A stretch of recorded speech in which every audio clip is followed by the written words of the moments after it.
ಕಾರ್ಯಕ್ರಮದ ಉದ್ಘಾಟನೆ ಕ್ಯಾಪ್ಟನ್ ಬ್ರಿಜೇಶ್ ಚೌಟ, ನಿವೃತ್ತ ಸೇನಾಧಿಕಾರಿ, ಭಾರತೀಯ ಭೂಸೇನೆ. ಅತಿಥಿಗಳು ಪ್ರೊಫೆಸರ್ ರಾಧಾಕೃಷ್ಣ ಕೆ ಉಳ್ಳಾಲಬೈಲ್, ನಿವೃತ್ತ ಪ್ರಾಂಶುಪಾಲರು. ಎಲ್ಲ ಅತಿಥಿ ಗಣ್ಯರು ವೇದಿಕೆಗೆ ಆಗಮಿಸಬೇಕಾಗಿ ವಿನಂತಿ. Professor Gangadhara Bhat, Mangaluru university. Doctor Maruthesh A M, ಕೃಷಿ ಮತ್ತು ತೋಟಗಾರಿಕಾ ಸಂಶೋಧನಾ ಕೇಂದ್ರ ಉಳ್ಳಾಲ. ಶ್ರೀ ಸಂಜೀವ್ ಕುಮಾರ್, ಮುಖ್ಯ ಶಾಖಾಧಿಕಾರಿ, Union Bank of India, Thokkottu.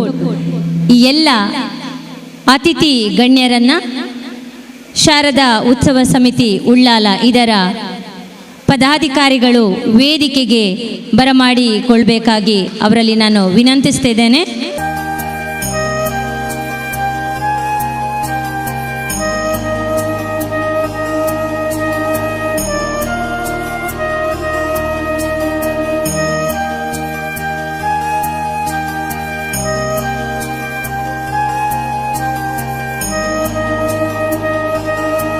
ಮಹಿಳಾ ವೇದಿಕೆಯ ಸದಸ್ಯರಾದ ಶ್ರೀಮತಿ ರೇವತಿ, ಶ್ರೀಮತಿ ಪ್ರಭಾವತಿ ಮತ್ತು ಶ್ರೀಮತಿ ಶೋಭಾ. ಶರಣು ಬೆನಕನೇ ಕನಕರೂಪನೇ ಕಾಮಿನಿ ಸಂಗದೂರನೇ.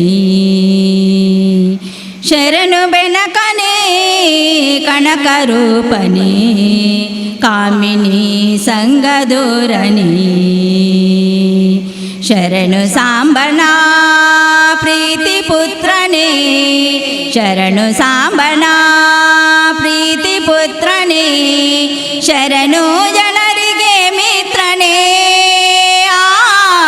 ಶರಣು ಜನರಿಗೆ ಮಿತ್ರನೇ. ಶರಣು ಬೆನಕನೇ ಕನಕರೂಪನೇ ಕಾಮಿನಿ ಸಂಗದೂರನೇ. ಓಂ ಗಣಪತಯೇ ನಮಃ, ಓಂ ಗಣಪತಯೇ ನಮಃ, ಓಂ ಗಣಪತಯೇ ನಮಃ. ಭಾಷಣ ಶ್ರೀ ಪಶುಪತಿ ಉಳ್ಳಾಲ್, ಪ್ರಧಾನ ಕಾರ್ಯದರ್ಶಿ, ಸಾರ್ವಜನಿಕ ಶ್ರೀ ನವರಾತ್ರಿ ಶ್ರೀ ಶಾರದಾ ಉತ್ಸವ ಸಮಿತಿ ಇವರಿಂದ. ಸನ್ಮಾನ್ಯ ಸಭಾಧ್ಯಕ್ಷರೇ, ವೇದಿಕೆಯಲ್ಲಿರುವ ಎಲ್ಲ ಗಣ್ಯ ಅತಿಥಿಗಳೇ, ಸಭಾಸದರೇ, ಬಂಧುಗಳೇ, ತಮಗೆಲ್ಲ ತಿಳಿದಂತೆ ಉಳ್ಳಾಲದ ಈ ಶ್ರೀ ಶಾರದಾ ಉತ್ಸವವು 1948ನೇ ಇಸ್ವಿಯಲ್ಲಿ ಉಳ್ಳಾಲ ನರಸಿಂಹ ಮಲ್ಯ ಮತ್ತು ಉಳ್ಳಾಲ ದಯಾನಂದ ನಾಯಕರಂತಹ ಧೀಮಂತ ವ್ಯಕ್ತಿಗಳ ನೇತೃತ್ವದಲ್ಲಿ ಉಳ್ಳಾಲದ ಸಮಸ್ತ ಹಿಂದೂ ಬಾಂಧವರ ಸಂಘಟನೆಯನ್ನು ಉದ್ದೇಶವಾಗಿರಿಸಿಕೊಂಡು ಆರಂಭಿಸಿದಂತಹ ಈ ಒಂದು ಶಾರದಾ ಉತ್ಸವ ಕಳೆದ 75 ವರ್ಷಗಳಿಂದ ಉಳ್ಳಾಲದಲ್ಲಿ ಸಮಸ್ತ ಹಿಂದೂ ಬಾಂಧವರ ಹಬ್ಬವಾಗಿ ಇವತ್ತು 76ನೇ ವರ್ಷಕ್ಕೆ ಕಾಲಿಟ್ಟಿದೆ. ಈ ಒಂದು ಸಂದರ್ಭದಲ್ಲಿ ನಾವು ಇವತ್ತು ವಿಶೇಷವಾಗಿ ಈ ಉತ್ಸವದ ಸ್ಥಾಪಕರಲ್ಲಿ ಓರ್ವರಾದಂತಹ ಶ್ರೀಯುತ ಯು ದಯಾನಂದ ನಾಯಕ್ ಅವರ ಹೆಸರಲ್ಲಿ ಒಂದು ದತ್ತಿ ಪ್ರಶಸ್ತಿಯನ್ನು ಪ್ರದಾನ ಮಾಡಲಿಕ್ಕಿದ್ದೇವೆ. ಆ ಪ್ರಶಸ್ತಿಯನ್ನು ಒಂದು ಒಳ್ಳೆಯ ಸೇವಾ ಸಂಸ್ಥೆಗೆ ನೀಡುವಂತಹ ಒಂದು ಕ್ರಮವನ್ನು ನಾವು ಇಟ್ಟುಕೊಂಡು ಬಂದಿದ್ದೇವೆ. ಈ ವರ್ಷ ಈ ದತ್ತಿ ಗೌರವ ಪ್ರಶಸ್ತಿಯನ್ನು ಸ್ವೀಕರಿಸುವವರು ತೊಕ್ಕೊಟ್ಟಿನ ಭಗತ್ ಸಿಂಗ್ ಸೇವಾ ಪ್ರತಿಷ್ಠಾನ ರಿಜಿಸ್ಟರ್ಡ್. ಇವರ ಪರವಾಗಿ ಶ್ರೀಯುತ ಜೀವನ್ ಕುಮಾರ್ ನಮ್ಮ ಜೊತೆಗಿದ್ದಾರೆ. ಅವರಿಗೆ ತಮ್ಮೆಲ್ಲರ ಪರವಾಗಿ, ಉತ್ಸವ ಸಮಿತಿಯ ಪರವಾಗಿ ಹೃತ್ಪೂರ್ವಕವಾದಂತಹ ಸ್ವಾಗತವನ್ನು ಕೋರ್ತಾ ಇದ್ದೇನೆ. ಇವರಿಗೆ ಶ್ರೀ ವಿಜಯ್ ಉಳ್ಳಾಲ್ ಶಾಲು ಹಾಗೂ ಶ್ರೀಮತಿ ಪ್ರಭಾವತಿ ಇವರು ಸ್ಮರಣಿಕೆಯನ್ನಿತ್ತು ಅವರನ್ನು ಸ್ವಾಗತಿಸಬೇಕಾಗಿ ವಿನಂತಿಸಿಕೊಳ್ತಾ ಇದ್ದೇನೆ.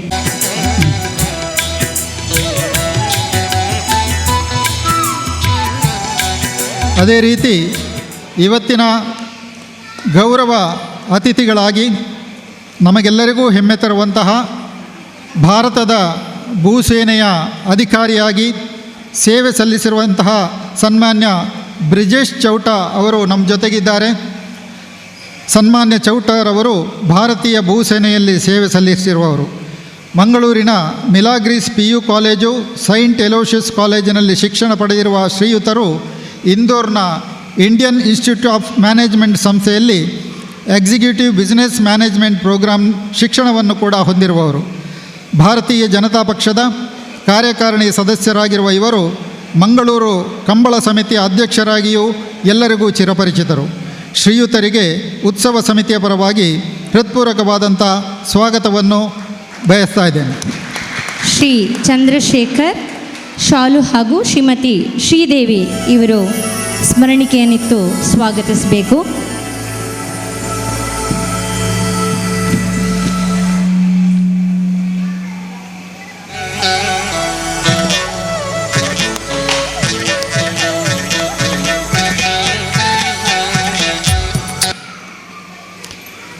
ಹಾಗೆಯೇ ಇಂದಿನ ಸಮಾರಂಭದ ಮುಖ್ಯ ಅತಿಥಿಗಳಲ್ಲಿ ಓರ್ವರಾಗಿರುವಂತಹ ಶ್ರೀಯುತ ಉಳ್ಳಾಲ ಕಾಪಿಕಾಡ್ ನಿವಾಸಿಯಾದ ಡಾಕ್ಟರ್ ರಾಧಾಕೃಷ್ಣ ಅವರನ್ನು ಪರಿಚಯಿಸಲು ನಾನು ಸಂತೋಷಪಡ್ತೇನೆ.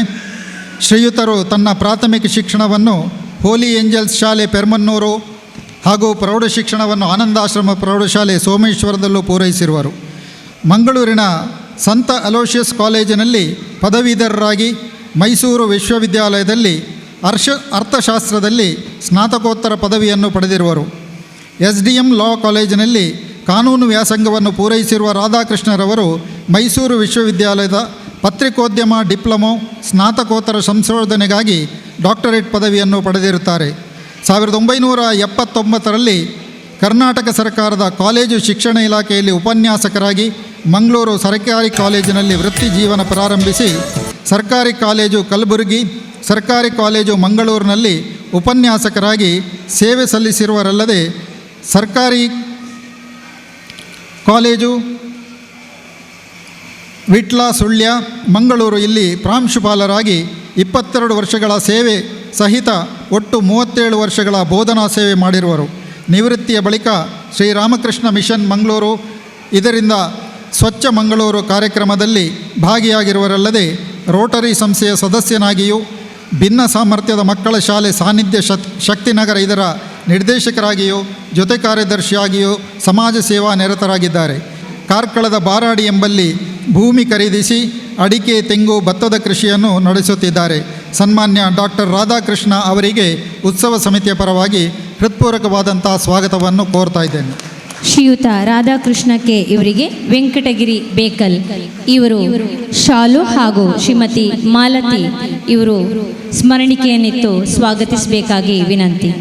ವೆಂಕಟಗಿರಿ ಬೇಕಲ್ ಇವರು ಶಾಲು ಹಾಗೂ ಶ್ರೀಮತಿ ಮಾಲತಿ ಇವರು ಸ್ಮರಣಿಕೆಯನ್ನು ಇತ್ತು ಸ್ವಾಗತಿಸಬೇಕಾಗಿ ವಿನಂತಿಸಿಕೊಳ್ತಾ ಇದ್ದೇನೆ.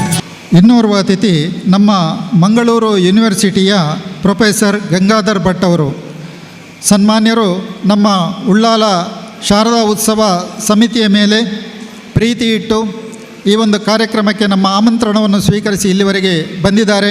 ಸನ್ಮಾನ್ಯ ಪ್ರೊಫೆಸರ್ ಗಂಗಾಧರ್ ಭಟ್ ಅವರನ್ನು ಕೂಡ ತಮ್ಮೆಲ್ಲರ ಪರವಾಗಿ ಪ್ರೀತಿಪೂರ್ವಕವಾಗಿ ಸ್ವಾಗತಿಸ್ತಾ ಇದ್ದೇನೆ. ಶ್ರೀಯುತ ಗಣೇಶ್ ಭಟ್ ಇವರು ಶಾಲು ಹಾಗೂ ಶ್ರೀಮತಿ ಶೋಭಾ ವಸಂತಿಯವರು ಸ್ಮರಣಿಕೆಯನ್ನಿತ್ತು ಗಣೇಶ್ ಭಟ್ ಇವರನ್ನು ಸ್ವಾಗತಿಸಬೇಕಾಗಿ ವಿನಂತಿ.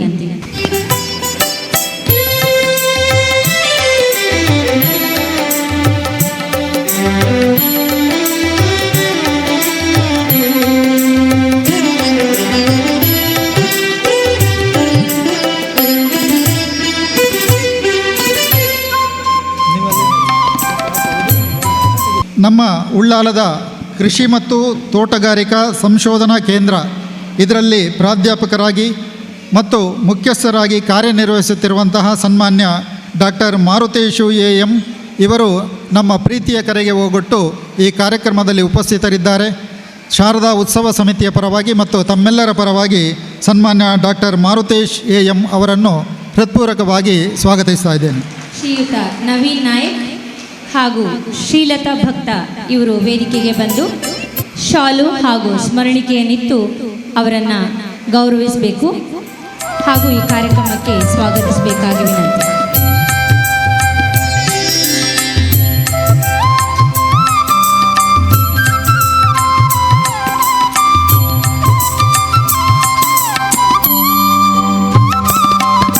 ಹಾಗೆಯೇ union Bank of India Thokkottu ಇದರ ಮುಖ್ಯ ಶಾಖಾಧಿಕಾರಿಯಾಗಿರುವಂತಹ ಸನ್ಮಾನ್ಯ ಸಂಜೀವ್ ಕುಮಾರ್ ಅವರು ನಮ್ಮ ಆಮಂತ್ರಣವನ್ನು ಮನ್ನಿಸಿ ಈ ಕಾರ್ಯಕ್ರಮದಲ್ಲಿ ಅತಿಥಿಗಳಾಗಿ ಉಪಸ್ಥಿತರಿದ್ದಾರೆ.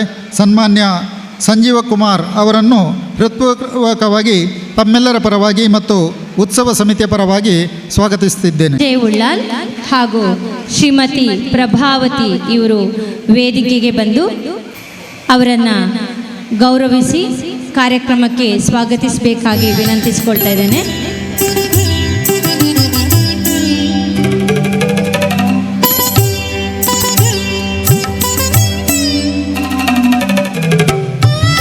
ಸಮಿತಿಯ ಅಧ್ಯಕ್ಷರಾದ ಸನ್ಮಾನ್ಯ ಭರತ್ ಕುಮಾರ್ ಉಳ್ಳಾಲ್, ಶಾರದಾ ಮಹಿಳಾ ವೇದಿಕೆಯ ಅಧ್ಯಕ್ಷೆ ಶ್ರೀಮತಿ ಗೀತಾ ವಿ ಉಳ್ಳಾಲ್ ಹಾಗೂ ಮಹಿಳಾ ಸಮಿತಿಯ ಗೌರವಾಧ್ಯಕ್ಷೆ ರೇಣುಕಾ ಕಾಂಚನ್ ಇವರು ಉಪಸ್ಥಿತರಿದ್ದಾರೆ. ಅವರಿಗೆ ಸಾಂಕೇತಿಕವಾಗಿ ನಾನು ಸ್ವಾಗತವನ್ನು ಬಯಸುತ್ತಾ ತಮ್ಮೆಲ್ಲರನ್ನೂ ಕೂಡ ಹೃತ್ಪೂರ್ವಕವಾಗಿ ಸ್ವಾಗತಿಸುತ್ತಾ ನನ್ನ ಸ್ವಾಗತ ಮಾತಿಗೆ ವಿರಾಮ ಹೇಳ್ತೇನೆ. ಭರತ್ ಕುಮಾರ್ ಉಳ್ಳಾಲ್ ಇವರನ್ನ ಶಾಲು ಹೊದಿಸಿ ಕಾರ್ಯಕ್ರಮಕ್ಕೆ ಸ್ವಾಗತಿಸಬೇಕಾಗಿ ನಾನು ವಿನಂತಿಸಿಕೊಳ್ತಾ ಇದ್ದೇನೆ. ಅದೇ ರೀತಿ ಶ್ರೀಮತಿ ಚಿತ್ರಾ ಜಗನ್ನಾಥ್ ಇವರು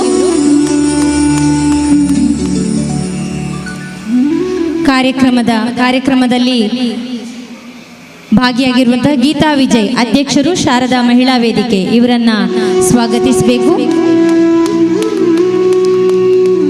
ಅದೇ ರೀತಿ ಮಾಧವ ಕೋಡಿ ಇವರು ವೇದಿಕೆಗೆ ಬಂದು ಶ್ರೀಮತಿ ರೇಣುಕಾ ಕಾಂಚನ್ ಗೌರವಾಧ್ಯಕ್ಷರು ಶಾರದಾ ಮಹಿಳಾ ವೇದಿಕೆ ಇವರನ್ನ ಶಾಲ್ ಹೊದಿಸಿ ಕಾರ್ಯಕ್ರಮಕ್ಕೆ ಸ್ವಾಗತಿಸಬೇಕಾಗಿ ನಾನು ವಿನಂತಿಸಿಕೊಳ್ತಾ ಇದ್ದೇನೆ. ಹಾಗೆ ಪದ್ಮನಾಭ ಟೈಲರ್ ಇವರು ಶ್ರೀಕಾಂತ್ ಅರಸುಹಿತ್ಲು ಇವರನ್ನ ಶಾಲ್ ಹೊದಿಸಿ ಕಾರ್ಯಕ್ರಮಕ್ಕೆ ಸ್ವಾಗತಿಸಬೇಕು. ಶ್ರೀಕಾಂತ್ ಅರಸುಹಿತ್ಲು ಕಾರ್ಯಾಧ್ಯಕ್ಷರು ಇವರನ್ನ ಪದ್ಮನಾಭ ಟೈಲರ್ ಇವರು ವೇದಿಕೆಗೆ ಆಗಮಿಸಿ ಶಾಲನ್ನೆತ್ತು ಕಾರ್ಯಕ್ರಮಕ್ಕೆ ಸ್ವಾಗತಿಸಬೇಕಾಗಿ ವಿನಂತಿಸಿಕೊಳ್ತಿದ್ದೇನೆ.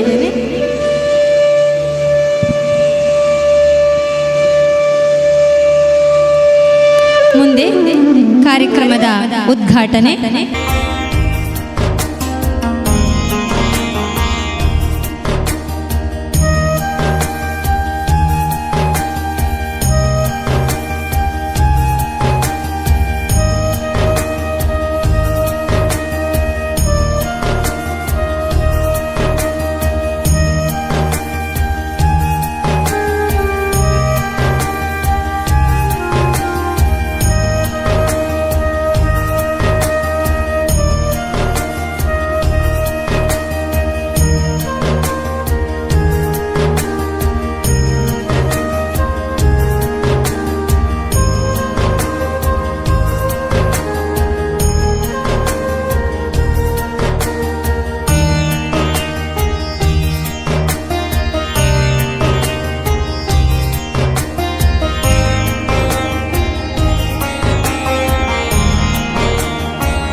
ಉಳ್ಳಾಲದ ಸಾರ್ವಜನಿಕ ನವರಾತ್ರಿಯ ನಿಮಿತ್ತವಾಗಿ ನಡೀತಿರುವಂಥ ಈ ಶಾರದಾ ಮಹೋತ್ಸವದ ಈ ಧಾರ್ಮಿಕ ಸಭೆಯ ಸಭಾ ಅಧ್ಯಕ್ಷತೆಯನ್ನು ವಹಿಸಿರುವಂಥ ಸಾರ್ವಜನಿಕ ಉತ್ಸವ ಸಮಿತಿಯ ಅಧ್ಯಕ್ಷರು ಆತ್ಮೀಯರು ಆಗಿರುವಂಥ ಭರತ್ ಕುಮಾರ್ ಉಳ್ಳಾಲ್ ಅವರೇ, ವೇದಿಕೆಯಲ್ಲಿರುವಂಥ ಹಿರಿಯರಾದ ರಾಧಾಕೃಷ್ಣ ಉಳ್ಳಾಲ ಬೈಲವರೇ, ಪ್ರೊಫೆಸರ್ ಗಂಗಾಧರ್ ಭಟ್ ಅವರೇ, ಕೃಷಿ ಮತ್ತು ತೋಟಗಾರಿಕಾ ಸಂಶೋಧನಾ ಕೇಂದ್ರದ ಡಾಕ್ಟರ್ ಮಾರುತೇಶ್ ಅವರೇ, ಶ್ರೀ ಸಂಜೀವ್ ಕುಮಾರ್ ಅವರೇ, ನನ್ನ ಆತ್ಮೀಯ ಮಿತ್ರರು, ಭಗತ್ ಸಿಂಗ್ ಸೇವಾ ಪ್ರತಿಷ್ಠಾನದ ಅಧ್ಯಕ್ಷರಾಗಿರುವಂಥ ಜೀವನ್ ಕುಮಾರ್ ಉಳ್ಳಾಲ್ ಅವರೇ, ಈ ಸಮಿತಿಯ ಕಾರ್ಯಾಧ್ಯಕ್ಷರಾಗಿರುವಂಥ ಶ್ರೀಕಾಂತ್ ಅರಸು ಹಿತ್ಲು ಅವರೇ,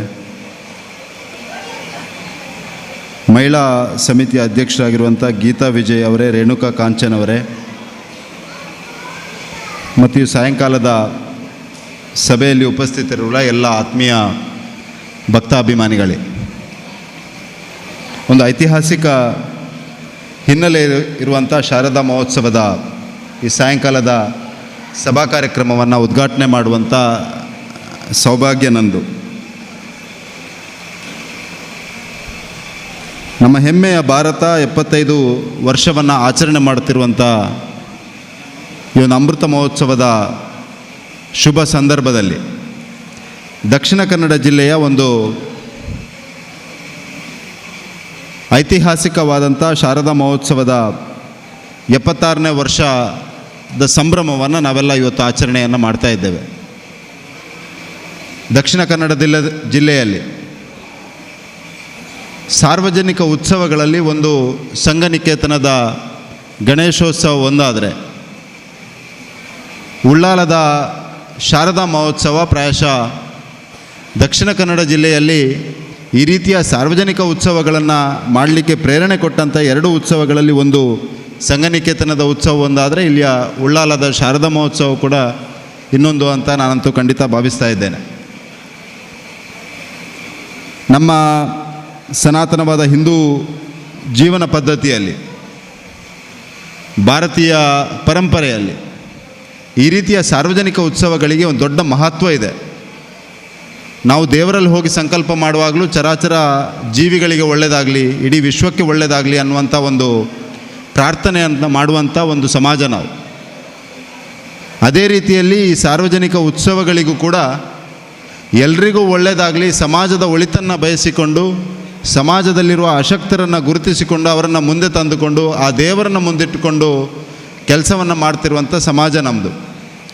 ಹಾಗಾಗಿ ಕಳೆದ 76 ವರ್ಷಗಳಿಂದ ಈ ಕೆಲಸವನ್ನು ನಿರಂತರವಾಗಿ ಬೇರೆ ಬೇರೆ ಪ್ರತಿಕೂಲ ಪರಿಸ್ಥಿತಿಯಲ್ಲೂ ಕೂಡ ಅತ್ಯಂತ ಯಶಸ್ವಿಯಾಗಿ ನಡೆಸಿಕೊಂಡು ಬಂದಂಥ ಈ ಶಾರದಾ ಮಹೋತ್ಸವದ ಸಮಿತಿ ಮತ್ತು ಈ ಪರಿಸರದ ಎಲ್ಲ ಬಂಧುಗಳಿಗೆ ನಾನು ಮೊದಲಿಗೆ ಅಭಿನಂದನೆಗಳನ್ನು ಸಲ್ಲಿಸ್ತಾ, ಒಂದು ಕಾರ್ಯಕ್ರಮವನ್ನು 70-75 ವರ್ಷಗಳ ನಡೆಸಿಕೊಂಡು ಬರಬೇಕಾದ್ರೆ ಅದರಲ್ಲಿ ಅವಿರತ ಪರಿಶ್ರಮ ಇರ್ತದೆ, ಒಂದು ರೀತಿಯ ಬದ್ಧತೆ ಇರ್ತದೆ, ನಿಷ್ಠೆ ಇರ್ತದೆ, ಹಾಗೂ ವಿಶೇಷವಾಗಿ ದೇವರ ಮೇಲೆ ಒಂದು ದೊಡ್ಡ ಭಕ್ತಿ ಹಾಗೂ ನಂಬಿಕೆಯ ಕಾರಣಕ್ಕೆ ಈ ಕಾರ್ಯಕ್ರಮ ಇಷ್ಟು ಯಶಸ್ವಿಯಾಗಿ ಮೂಡಿ ಬರಲಿಕ್ಕೆ ಕಾರಣ ಅಂತ ಭಾವಿಸ್ತಾ, ನಾವೆಲ್ಲ ಈ ಸಂದರ್ಭದಲ್ಲಿ ನಮ್ಮ ದೇಶದ ಅಮೃತ ಮಹೋತ್ಸವವನ್ನು ಆಚರಣೆ ಮಾಡುತ್ತಿರುವಂಥ ಒಂದು ವಿಶೇಷವಾದ ಕಾಲಘಟ್ಟದಲ್ಲಿ ಇದ್ದೇವೆ. ಅಂಥ ಸಂದರ್ಭದಲ್ಲಿ ಶಾರದಾ ಮಹೋತ್ಸವದ ಸಮಿತಿಯ ಎಲ್ಲ ಬಂಧುಗಳು ಮತ್ತು ಈ ಪರಿಸರದಲ್ಲಿ ಇರುವಂಥ ಎಲ್ಲ ಆತ್ಮೀಯ ಬಂಧುಗಳು ನಮಗೆಲ್ಲ ಒಂದು ದೊಡ್ಡ ಜವಾಬ್ದಾರಿ ಮತ್ತು ಸವಾಲು ಇದೆ ಅನ್ನೋದನ್ನು ಈ ಸಂದರ್ಭದಲ್ಲಿ ನಿಮಗೆ ಮನದಟ್ಟು ಮಾಡಲಿಕ್ಕೆ ಬಯಸ್ತಾ ಇದ್ದೇನೆ. ಭಾರತ 75 ವರ್ಷಗಳನ್ನು ಸ್ವಾತಂತ್ರ್ಯೋತ್ತರದ ಇತಿಹಾಸವನ್ನು ಇವತ್ತು ಪೂರೈಸಿದೆ. ಮುಂದಿನ 25 ವರ್ಷಗಳ ಕಾಲ ನಮ್ಮ ಹೆಮ್ಮೆಯ ಪ್ರಧಾನಮಂತ್ರಿ ನಮಗೆಲ್ಲ ಯಾವತ್ತೂ ಹೇಳ್ತಾ ಇರುವಂತೆ ಅದು ಭಾರತದ ಅಮೃತ ಮಹೋತ್ಸವ, ಭಾರತದ ಅಮೃತ ಕಾಲ ಆಗಲಿಕ್ಕಿದೆ ಅನ್ನೋದನ್ನು ನಮಗೆಲ್ಲ ನೆನಪು ಮಾಡ್ತಾ ಇದ್ದಾರೆ. ಈ ಭಾರತದ ಅಮೃತ ಕಾಲ ಅಂದರೆ ಏನು? ಭಾರತದ ಅಮೃತ ಕಾಲ ಅಂದರೆ ಭಾರತೀಯರೆಲ್ಲರೂ ಅಮೃತವನ್ನು ಸವಿಯುವ ಒಂದು ಕಾಲಘಟ್ಟದಲ್ಲಿ ನಾವೆಲ್ಲ ಇದ್ದೇವೆ. ನಾವೆಲ್ಲ ಪುಣ್ಯವಂತರು, ಭಾಗ್ಯವಂತರು ಈ 25 ವರ್ಷ ಕಾಲಘಟ್ಟದಲ್ಲಿ ಬದುಕ್ತಾ ಇರುವಂಥ ನಾವೆಲ್ಲರೂ. ಹಾಗಾಗಿ ಈ ಒಂದು ವಿಶೇಷವಾದ ಸಂದರ್ಭದಲ್ಲಿ ನಾವು ನಮ್ಮ ಜವಾಬ್ದಾರಿಯನ್ನು ಅರ್ಥಕೊಂಡು ಈ ಸವಾಲು ಮತ್ತು ಅವಕಾಶಗಳನ್ನು ಎರಡನ್ನೂ ಉಪಯೋಗಿಸಿಕೊಂಡು ನಮ್ಮೆಲ್ಲರ ಹೆಮ್ಮೆಯ ಪ್ರೀತಿಯ ಭಾರತವನ್ನು ಮುನ್ನಡೆಸಬೇಕಾದ ಅವಶ್ಯಕತೆ ಇದೆ. ಈ ಹೆಮ್ಮೆಯ ಭಾರತವನ್ನು ಉಳಿಸಿ ಬೆಳೆಸಬೇಕಾದ ಅವಶ್ಯಕತೆ ಇದೆ. ಅದಕ್ಕೆ ಅತ್ಯಂತ ಅವಶ್ಯವಾಗಿ ಬೇಕಿರುವಂಥದ್ದು ಈ ಹಿಂದೂ ಜೀವನ ಪದ್ಧತಿ. ಈ ಹಿಂದೂ ಸನಾತನವಾಗಿ ಬಂದಂಥ ಹಿಂದೂ ಜೀವನ ಪದ್ಧತಿ ಏನಿದೆಯಾ, ಈ ಜೀವನ ಪದ್ಧತಿ ಮಾತ್ರ ಇಡೀ ವಿಶ್ವಕ್ಕೆ ಶಾಂತಿಯನ್ನು ಕೊಡಬಲ್ಲದು ಅನ್ನುವಂಥದ್ದನ್ನು ಅತ್ಯಂತ ಸ್ಪಷ್ಟವಾಗಿ ನಾವು ತಿಳ್ಕೊಳ್ಬೇಕು. ಮತ್ತು ಈ ಹಿಂದೂ ಜೀವನ ಪದ್ಧತಿಯ ಮೇಲೆ ವಿಶೇಷವಾದ ನಂಬಿಕೆಯನ್ನು ಇಟ್ಕೊಂಡು ಈ ಜೀವನ ಪದ್ಧತಿಯ ಆಧಾರದಲ್ಲಿ ನಾವೆಲ್ಲ ನಮ್ಮನ್ನು ಬೆಳೆಸಿಕೊಂಡು ನಮ್ಮ ಮುಂದಿನ ಜನಾಂಗವನ್ನು ಬೆಳೆಸಿಕೊಂಡು ಇಡೀ ವಿಶ್ವಕ್ಕೆ ಒಂದು ರೀತಿಯ ಗುರುವಿನ ಸ್ಥಾನದಲ್ಲಿ ನಿಲ್ಲುವಂಥ ಒಂದು ಅವಕಾಶ ನಮಗೆಲ್ಲ ಇದೆ. ನಾವೆಲ್ಲ ಒಂದು ವಿಷಯವನ್ನು ಅತ್ಯಂತ ಸ್ಪಷ್ಟವಾಗಿ ಅರ್ಥ ಮಾಡ್ಕೊಳ್ಬೇಕು. ಇವತ್ತು ಮಾಧ್ಯಮ ಹಾಗೂ ಸಾಮಾಜಿಕ ಮಾಧ್ಯಮ ಮತ್ತು ಇಡೀ ವಿಶ್ವದ ಮಾಹಿತಿಯನ್ನು ತಿಳ್ಕೊಳ್ಳಿಕ್ಕೆ ನಮಗೆಲ್ಲ ಅವಕಾಶ ಇದೆ. ಭಾರತೀಯರು, ಭಾರತೀಯ ಸಂಸ್ಕೃತಿ, ಭಾರತೀಯ ಪರಂಪರೆ, ಸನಾತನವಾದ ಹಿಂದೂ ಜೀವನ ಪದ್ಧತಿ ಅಂತ ಈ ವಿಷಯಗಳನ್ನು ತೆಗೆದ್ರೆ ಇಡೀ ವಿಶ್ವವೇ ಬೆರಗು ಕಣ್ಣಿನಿಂದ ನಮ್ಮ ಕಡೆ ನೋಡ್ತಾ ಇದೆ. ಹಾಗಾಗಿ ನಮಗೆ ನಮ್ಮ ಮೇಲೆ ವಿಶ್ವಾಸ ಬರಬೇಕಂತ ಅನಿವಾರ್ಯತೆ ಮತ್ತು ಅವಶ್ಯಕತೆ ಎರಡೂ ಇದೆ. ನಾವು ನಮ್ಮ ಪರಂಪರೆಯ ಮೇಲೆ, ನಮ್ಮ ಸಂಸ್ಕೃತಿಯ ಮೇಲೆ, ನಮ್ಮ ಜೀವನ ಪದ್ಧತಿಯ ಮೇಲೆ ಹೆಮ್ಮೆಯಿಂದ ಬದುಕಬೇಕಾದ ಅವಶ್ಯಕತೆ. ಇದನ್ನು ಪೂರ್ಣ ವಿಶ್ವಾಸದಿಂದ, ಪೂರ್ಣ ನಂಬಿಕೆಯಿಂದ ನಮ್ಮ ಜೀವನದಲ್ಲಿ ಅಳವಡಿಸಿಕೊಂಡು ಇಡೀ ವಿಶ್ವಕ್ಕೆ ಒಂದು ಗುರುವಿನ ಸ್ಥಾನದಲ್ಲಿ ನಾವೆಲ್ಲ ನಿಲ್ಲಬೇಕಾದ ಅವಶ್ಯಕತೆ ಮತ್ತು ಅನಿವಾರ್ಯತೆ ಎರಡೂ ಇದೆ ಅಂತ ಈ ಸಂದರ್ಭದಲ್ಲಿ ಹೇಳಿಕೊಂಡು, ಈ ರೀತಿಯಾದಂಥ ಒಂದು ಸಾರ್ವಜನಿಕ ಉತ್ಸವದ ಸಂದರ್ಭದಲ್ಲಿ ನಾವೆಲ್ಲ ಒಟ್ಟಾಗಿ ಒಂದಾಗಿ ಈ ಭಾರತ ಪರಮ ವೈಭವದ ಸ್ಥಿತಿಗೆ ಹೋಗಬೇಕು, ಭಾರತ ವಿಶ್ವ ಗುರುವಿನ ಸ್ಥಾನದಲ್ಲಿ ನಿಲ್ಲಬೇಕು, ಭಾರತ ಆರ್ಥಿಕವಾಗಿ ಗಟ್ಟಿಯಾಗಬೇಕು, ಭಾರತೀಯ ಸಾಂಸ್ಕೃತಿಕವಾಗಿ ಬೆಳಗಬೇಕು ಅನ್ನುವಂಥ ಸಂಕಲ್ಪವನ್ನು ಆ ದೇವರ ಮುಂದೆ ಮಾಡೋಣ. ಯಾಕೆಂದರೆ ಭಾರತ ಬೆಳಗಿದ್ರೆ ಮಾತ್ರ ನಮ್ಮ ಬದುಕು ಬೆಳಗಬಹುದು ಅನ್ನೋದನ್ನು ಅತ್ಯಂತ ಸ್ಪಷ್ಟವಾಗಿ ತಿಳ್ಕೊಂಡು ಮತ್ತೊಮ್ಮೆ ಎಲ್ರಿಗೂ ಈ ನವರಾತ್ರಿಯ ಶುಭ ಸಂದರ್ಭದಲ್ಲಿ ನಿಮಗೆಲ್ಲರಿಗೂ ಆ ತಾಯಿ ಎಲ್ರಿಗೂ ಪೂರ್ಣ ಆರೋಗ್ಯ, ಆಶೀರ್ವಾದ ಮತ್ತು ಈ ದೇಶಕ್ಕಾಗಿ ಕೆಲಸವನ್ನು ಮಾಡಲಿಕ್ಕೆ ಪೂರ್ಣ ಶಕ್ತಿಯನ್ನು ಕೊಡಲಿ ಅಂತ ಈ ಸಂದರ್ಭದಲ್ಲಿ ಪ್ರಾರ್ಥಿಸುತ್ತಾ ನಾವೆಲ್ಲ ಒಟ್ಟಾಗಿ ಒಂದಾಗಿ ಸಂಕಲ್ಪವನ್ನು ಮಾಡೋಣ. ಈ ಭಾರತದ ಅಮೃತ ಕಾಲದಲ್ಲಿ ನಮ್ಮೆಲ್ಲ ಹಿರಿಯರು ಪಟ್ಟ ಶ್ರಮವನ್ನು ಸಾರ್ಥಕ ಮಾಡುವಂಥ ಒಂದು ಕಾಲಘಟ್ಟದಲ್ಲಿ ನಾವಿದ್ದೇವೆ. ಆ ಅಮೃತವನ್ನು ಸವಿಯುವ ಕಾಲಘಟ್ಟದಲ್ಲಿ ನಮ್ಮ ಜವಾಬ್ದಾರಿಯನ್ನು ಮತ್ತು ನಮ್ಮ ಅವಕಾಶಗಳನ್ನು ಕಳೆದುಕೊಳ್ಳೋದು ಬೇಡ ಅನ್ನುವಂಥ ಒಂದು ಎಚ್ಚರಿಕೆಯ ಮಾತನ್ನು ಈ ಸಂದರ್ಭದಲ್ಲಿ ಹೇಳ್ತಾ ಎಲ್ರಿಗೂ ಮತ್ತೊಮ್ಮೆ ಶುಭವನ್ನು ಹಾರೈಸ್ತಾ ಈ ರೀತಿಯ ಒಂದು ಐತಿಹಾಸಿಕವಾದಂಥ ಒಂದು ಶಾರದಾ ಮಹೋತ್ಸವದ ಸಭಾ ಕಾರ್ಯಕ್ರಮವನ್ನು ಉದ್ಘಾಟನೆ ಮಾಡಲಿಕ್ಕೆ ಅವಕಾಶವನ್ನು ಕೊಟ್ಟಂಥ ಅಧ್ಯಕ್ಷರು ಮತ್ತು ಎಲ್ಲ ಪದಾಧಿಕಾರಿಗಳಿಗೆ ಧನ್ಯವಾದಗಳನ್ನು ಸಲ್ಲಿಸ್ತಾ ಮತ್ತೊಮ್ಮೆ ಈ ಪರಿಸರದ ಎಲ್ಲ ಬಂಧುಗಳಿಗೆ ನವರಾತ್ರಿಯ ಶುಭಾಶಯಗಳನ್ನು ಸಲ್ಲಿಸ್ತಾ ನನ್ನ ಮಾತನ್ನು ಮುಗಿಸ್ತಾ ಇದ್ದೇನೆ. ಜೈ ಹಿಂದ್. ಹೀಗೆ ವಂದನೆಗಳು. ಯು ದಯಾನಂದ ನಾಯಕ್ ದತ್ತಿ ಪ್ರಶಸ್ತಿ ಪ್ರದಾನ ಸ್ವೀಕರಿಸಲಿದ್ದಾರೆ ಶ್ರೀ ಜೀವನ್ ಕುಮಾರ್, ಪ್ರತಿಷ್ಠಾನ ರಿಜಿಸ್ಟರ್ಡ್, ತೊಕ್ಕೋಟು. ಚಟುವಟಿಕೆಗಳಲ್ಲಿ ಸಕ್ರಿಯವಾಗಿ ಭಾಗವಹಿಸುವ ಉದ್ದೇಶದಿಂದ 2007ರಲ್ಲಿ ಆರಂಭಗೊಂಡಿರುವ ಸ್ವಯಂ ಸೇವಾ ಸಂಸ್ಥೆಯೇ ಭಗತ್ ಸಿಂಗ್ ಸೇವಾ ಪ್ರತಿಷ್ಠಾನ. ಆರಂಭದ ವರ್ಷಗಳಲ್ಲಿ ಮೃತ್ಯುಂಜಯ ಆಂಬ್ಯುಲೆನ್ಸ್ ಸೇವಾ ಯೋಜನೆಯ ಮೂಲಕ ಆರ್ಥಿಕ ದುರ್ಬಲರಿಗೆ ಉಚಿತವಾಗಿ ಮತ್ತು ಕನಿಷ್ಠ ದರದಲ್ಲಿ ಸೇವೆ ಸಲ್ಲಿಸಿರುವ ಕೀರ್ತಿ ಈ ಸಂಸ್ಥೆಯದ್ದಾಗಿರುತ್ತದೆ. ಮಾತ್ರವಲ್ಲ, ಅನೇಕ ಅನಾಥ ಶವಗಳ ಅಂತ್ಯ ಸಂಸ್ಕಾರವನ್ನು ನಡೆಸಿರುವ ಧನ್ಯತೆ ಈ ಪ್ರತಿಷ್ಠಾನದ್ದಾಗಿದೆ. ತೊಕ್ಕೋಟು ಪರಿಸರದಲ್ಲಿ ಗೂಡುದೀಪ ಸಂಗಮ, ದೀಪಾವಳಿ ಸಂಭ್ರಮ ಕಾರ್ಯಕ್ರಮದ ಮೂಲಕ ಗೂಡುದೀಪ ಸ್ಪರ್ಧೆ ಹಾಗೂ ಸಾಧಕರಿಗೆ ಭಗತ್ ಸಿಂಗ್ ಸಾಧಕ ಪ್ರಶಸ್ತಿ ಪ್ರದಾನ ಮಾಡುತ್ತಿರುವ ಪ್ರತಿಷ್ಠಾನವು ಗುರು ಪೂರ್ಣಿಮೆಯಂದು ವಿವಿಧ ಕ್ಷೇತ್ರಗಳ ಹಿರಿಯ ಸಾಧಕರನ್ನು ಅವರ ಸ್ವಗೃಹದಲ್ಲಿ ಗುರುವಂದನೆ ಸಲ್ಲಿಸಿ ಗೌರವಿಸಿದೆ. ಪರಿಸರ ಜಾಗೃತಿಗಾಗಿ ವೃಕ್ಷಾಂಕುರ ರಕ್ಷಾ ಕಾರ್ಯಕ್ರಮ ಹಮ್ಮಿಕೊಂಡು ಮನೆಗಳಿಗೆ ತೆರಳಿ ಗಿಡ ನೆಡುವುದಲ್ಲದೆ ದೇವಸ್ಥಾನ, ರುದ್ರಭೂಮಿಗಳಲ್ಲೂ ಸಸಿ ನೆಟ್ಟಿರುವುದು, ವೃಕ್ಷ ತೋರಣ ಕಾರ್ಯಕ್ರಮದಡಿ ತೊಕ್ಕೋಟು ಫ್ಲೈಓವರ್ ಕೆಳಗಡೆ 100 ಗಿಡಗಳನ್ನು ನೆಟ್ಟು ಪೋಷಣೆ ಮಾಡುತ್ತಿರುವುದು ಪ್ರತಿಷ್ಠಾನದ ಸೇವಾ ಕಾರ್ಯದ ಪ್ರಮುಖ ಭಾಗವಾಗಿದೆ. ಇದಲ್ಲದೆ ವರ್ಷಂ ಪ್ರತಿ ಸ್ವಚ್ಛತಾ ಅಭಿಯಾನ, ಭಗತ್ ಸಿಂಗ್ ಜನ್ಮ ದಿನಾಚರಣೆ ಸಂದರ್ಭ ಮಕ್ಕಳಿಗಾಗಿ ವಿವಿಧ ಸ್ಪರ್ಧೆ, ಕರೋನಾ ಸಂದರ್ಭದಲ್ಲಿ ಮಕ್ಕಳ ಪ್ರತಿಭಾ ಚೇತನಕ್ಕಾಗಿ ಬಣ್ಣದ ಅಂಗಳ ಚಿತ್ರಕಲಾ ಸ್ಪರ್ಧೆ, ಗಾನಂ ವೇಷ ಮೂಲಕ ಸಂಗೀತ ಮತ್ತು ಛದ್ಮವೇಷ ಸ್ಪರ್ಧೆಯನ್ನ ಆನ್ಲೈನ್ ಮೂಲಕ ಪ್ರತಿಷ್ಠಾನ ನಡೆಸಿದೆ. ರಕ್ತದಾನ, ಧಾರ್ಮಿಕ ಕ್ಷೇತ್ರಗಳಲ್ಲಿ ಶ್ರಮದಾನ, ಹೀಗೆ 10 ಹಲವು ಬಗೆಯಲ್ಲಿ ಸೇವಾ ನಿರತರಾಗಿರುವ ಭಗತ್ ಸಿಂಗ್ ಸೇವಾ ಪ್ರತಿಷ್ಠಾನ ತೊಕ್ಕೋಟು ಈ ಸಂಸ್ಥೆಗೆ ಈ ಬಾರಿಯ ಯು ದಯಾನಂದ ನಾಯಕ್ ದತ್ತಿ ಪ್ರಶಸ್ತಿ ಪ್ರದಾನ ಮಾಡಲು ನಮ್ಮ ಉತ್ಸವ ಸಮಿತಿಯು ಹೆಮ್ಮೆ ಪಡುತ್ತದೆ. ಇದೀಗ ದಿವಂಗತ ಯು ದಯಾನಂದ ನಾಯಕ್ ದತ್ತಿ ಪ್ರಶಸ್ತಿ ಪ್ರದಾನ, ಇದರ ಸ್ಮರಣ ಪತ್ರಿಕೆಯನ್ನು ರೇಣುಕಾ ಕಾಂಚನ್ ಗೌರವಾಧ್ಯಕ್ಷರು ಶಾರದಾ ಮಹಿಳಾ ವೇದಿಕೆಯವರು ನೀಡಲಿದ್ದಾರೆ. ಅದೇ ರೀತಿ ಅತಿಥಿ ಗಣ್ಯರು ಶಾಲು ಸ್ಮರಣಿಕೆ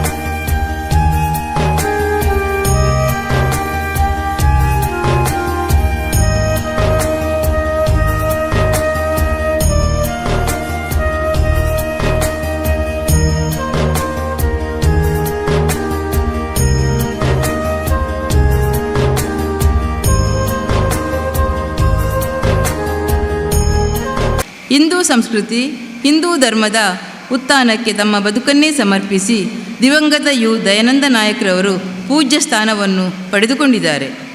ಉಳ್ಳಾಲದಲ್ಲಿ ಶಾರದೋತ್ಸವದ ಪರಂಪರೆಯು ರೂವಾರಿಯಾಗಿ ಸಮಾಜದ ಸಂಘಟನೆಗೆ ಮೇಲ್ಪಂಕ್ತಿಯನ್ನು ಹಾಕಿ ಜನಮಾನಸದಲ್ಲಿ ಅಮರರಾಗಿದ್ದಾರೆ. ಅಂತಹ ಉನ್ನತ ವ್ಯಕ್ತಿತ್ವದ ಹೆಸರಿನಲ್ಲಿ ಸ್ಥಾಪಿಸಲಾಗಿರುವ ದಿವಂಗತ ಯು ದಯಾನಂದ ನಾಯಕ್ ದತ್ತಿ ಪ್ರಶಸ್ತಿಯನ್ನು ಉಳ್ಳಾಲ ಪರಿಸರದಲ್ಲಿ ಹಲವು ವರ್ಷಗಳಿಂದ ಸಾಮಾಜಿಕ, ಧಾರ್ಮಿಕ, ಸಾಂಸ್ಕೃತಿಕ ಸೇವೆಯನ್ನು ಮಾಡುತ್ತಾ ಸಮಾಜದ ಅಭಿವೃದ್ಧಿಗೆ ತನ್ನದೇ ಆದ ಕೊಡುಗೆ ನೀಡುತ್ತಿರುವ ಭರತ್ ಸಿಂಗ್ ಪ್ರತಿಷ್ಠಾನ ರಿಜಿಸ್ಟರ್ ತೊಕ್ಕೋಟ್ ಇವರಿಗೆ ನೀಡಿ ಗೌರವಿಸಲಾಗುತ್ತಿದೆ. ಸಮಾಜವು ಗೌರವಾನ್ವಿತವಾದ ಭಗತ್ ಸಿಂಗ್ ಪ್ರತಿಷ್ಠಾನಕ್ಕೆ ಬೆಂಬಲವಾಗಿ ನಿಲ್ಲಲಿ ಎಂದು ಆಶಿಸುತ್ತಾ ಸಾರ್ವಜನಿಕ ನವರಾತ್ರಿ ಶ್ರೀ ಶಾರದಾ ಉತ್ಸವ ಸಮಿತಿಯು 76ನೇ ವರ್ಷದ ಉತ್ಸವದ ಈ ಸಂದರ್ಭದಲ್ಲಿ ತಮ್ಮನ್ನು ಅತ್ಯಂತ ಅಭಿಮಾನದಿಂದ ಅಭಿನಂದಿಸುತ್ತಿದೆ. ಅಧ್ಯಕ್ಷರು ಭರತ್ ಕುಮಾರ್ ಉಳ್ಳಾಲ್, ಪ್ರಧಾನ ಕಾರ್ಯದರ್ಶಿ ಪಶುಪತಿ ಉಳ್ಳಾಲ್, ಸರ್ವ ಸದಸ್ಯರು ಸಾರ್ವಜನಿಕ ನವರಾತ್ರಿ ಶ್ರೀ ಶಾರದಾ ಉತ್ಸವ ಸಮಿತಿ ಉಳ್ಳಾಲ. ವಂದನೆಗಳು.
ಕುಮಾರ್, ಶ್ರೀಯುತ ಜೀವನ್ ಕುಮಾರ್, ಅಧ್ಯಕ್ಷರು ಭಗತ್ ಸಿಂಗ್ ಸೇವಾ ಪ್ರತಿಷ್ಠಾನ, ಇವರು ಎರಡು ಮಾತುಗಳನ್ನು ಹೇಳಬೇಕಾಗಿ ವಿನಂತಿ.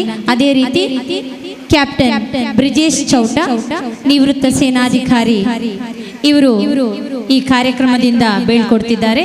ಭಗತ್ ಸಿಂಗ್ ಸೇವಾ ಪ್ರತಿಷ್ಠಾನ ರಿಜಿಸ್ಟರ್ಡ್ ತೊಕ್ಕೋಟು ಉಳ್ಳಾಲ. ನವರಾತ್ರಿಯ ಮತ್ತು ನಾಳೆ ನಡೆಯುವಂಥ ಬಹಳ ಸಂಭ್ರಮದ ದಸರಾ ಉತ್ಸವದ ಎಲ್ಲರಿಗೂ ಕೂಡ ಹಾರ್ದಿಕವಾಗಿ ಶುಭಾಶಯವನ್ನು ಕೋರುತ್ತಿದ್ದೇನೆ. ಬಹಳ ಒಂದು ಖುಷಿ ಆಗ್ತುಂಟು. ನಾವು ಭಗತ್ ಸಿಂಗ್ನ ಒಂದು ಹೆಸರನ್ನು ಇಟ್ಕೊಂಡು ವರ್ಷಗಳಿಂದ ಕೊಟ್ಟು ಭಾಗವನ್ನು ಕೇಂದ್ರೀಕೃತವಾಗಿಟ್ಕೊಂಡು ಆ ಒಂದು ಪರಿಸರದಲ್ಲಿ ರಾಷ್ಟ್ರೀಯ ಚಿಂತನೆ ಮತ್ತು ಧಾರ್ಮಿಕವಾಗಿರ್ತಕ್ಕಂಥ ಚಿಂತನೆಗಳನ್ನು ಮಾಡುವಂಥ ನೆಲೆಯಲ್ಲಿ ಸೇವಾ ಚಟುವಟಿಕೆಗಳನ್ನು ಮಾಡಬೇಕು ಎನ್ನುವಂಥ ಒಂದು ಉದ್ದೇಶವನ್ನು ಇಟ್ಕೊಂಡು ನಮ್ಮ ಒಂದು ಸಂಸ್ಥೆಯನ್ನು ಪ್ರಾರಂಭ ಮಾಡಿದ್ದೇವೆ. ಆ ಸಂಸ್ಥೆಯು ಕಳೆದ 17 ವರ್ಷಗಳಿಂದ ನಿರಂತರವಾಗಿ ತಮ್ಮ ಉದ್ದೇಶಕ್ಕೆ ಯಾವುದೇ ರೀತಿಯಾಗಿರ್ತಕ್ಕಂಥ ಚ್ಯುತಿ ಬಾರದ ರೀತಿಯಲ್ಲಿ ನಮ್ಮ ಎಲ್ಲ ಸದಸ್ಯರುಗಳಿಗೂ ಸೇರಿಕೊಂಡು ಈ ಒಂದು ಭಗತ್ ಸಿಂಗ್ ಕೆಲಸವನ್ನು ಕಾರ್ಯವನ್ನು ಮಾಡಿಕೊಂಡು ಬಂದಿದ್ದೇವೆ. ಇವತ್ತಿನ ಈ ಒಂದು ಪ್ರಶಸ್ತಿಗೆ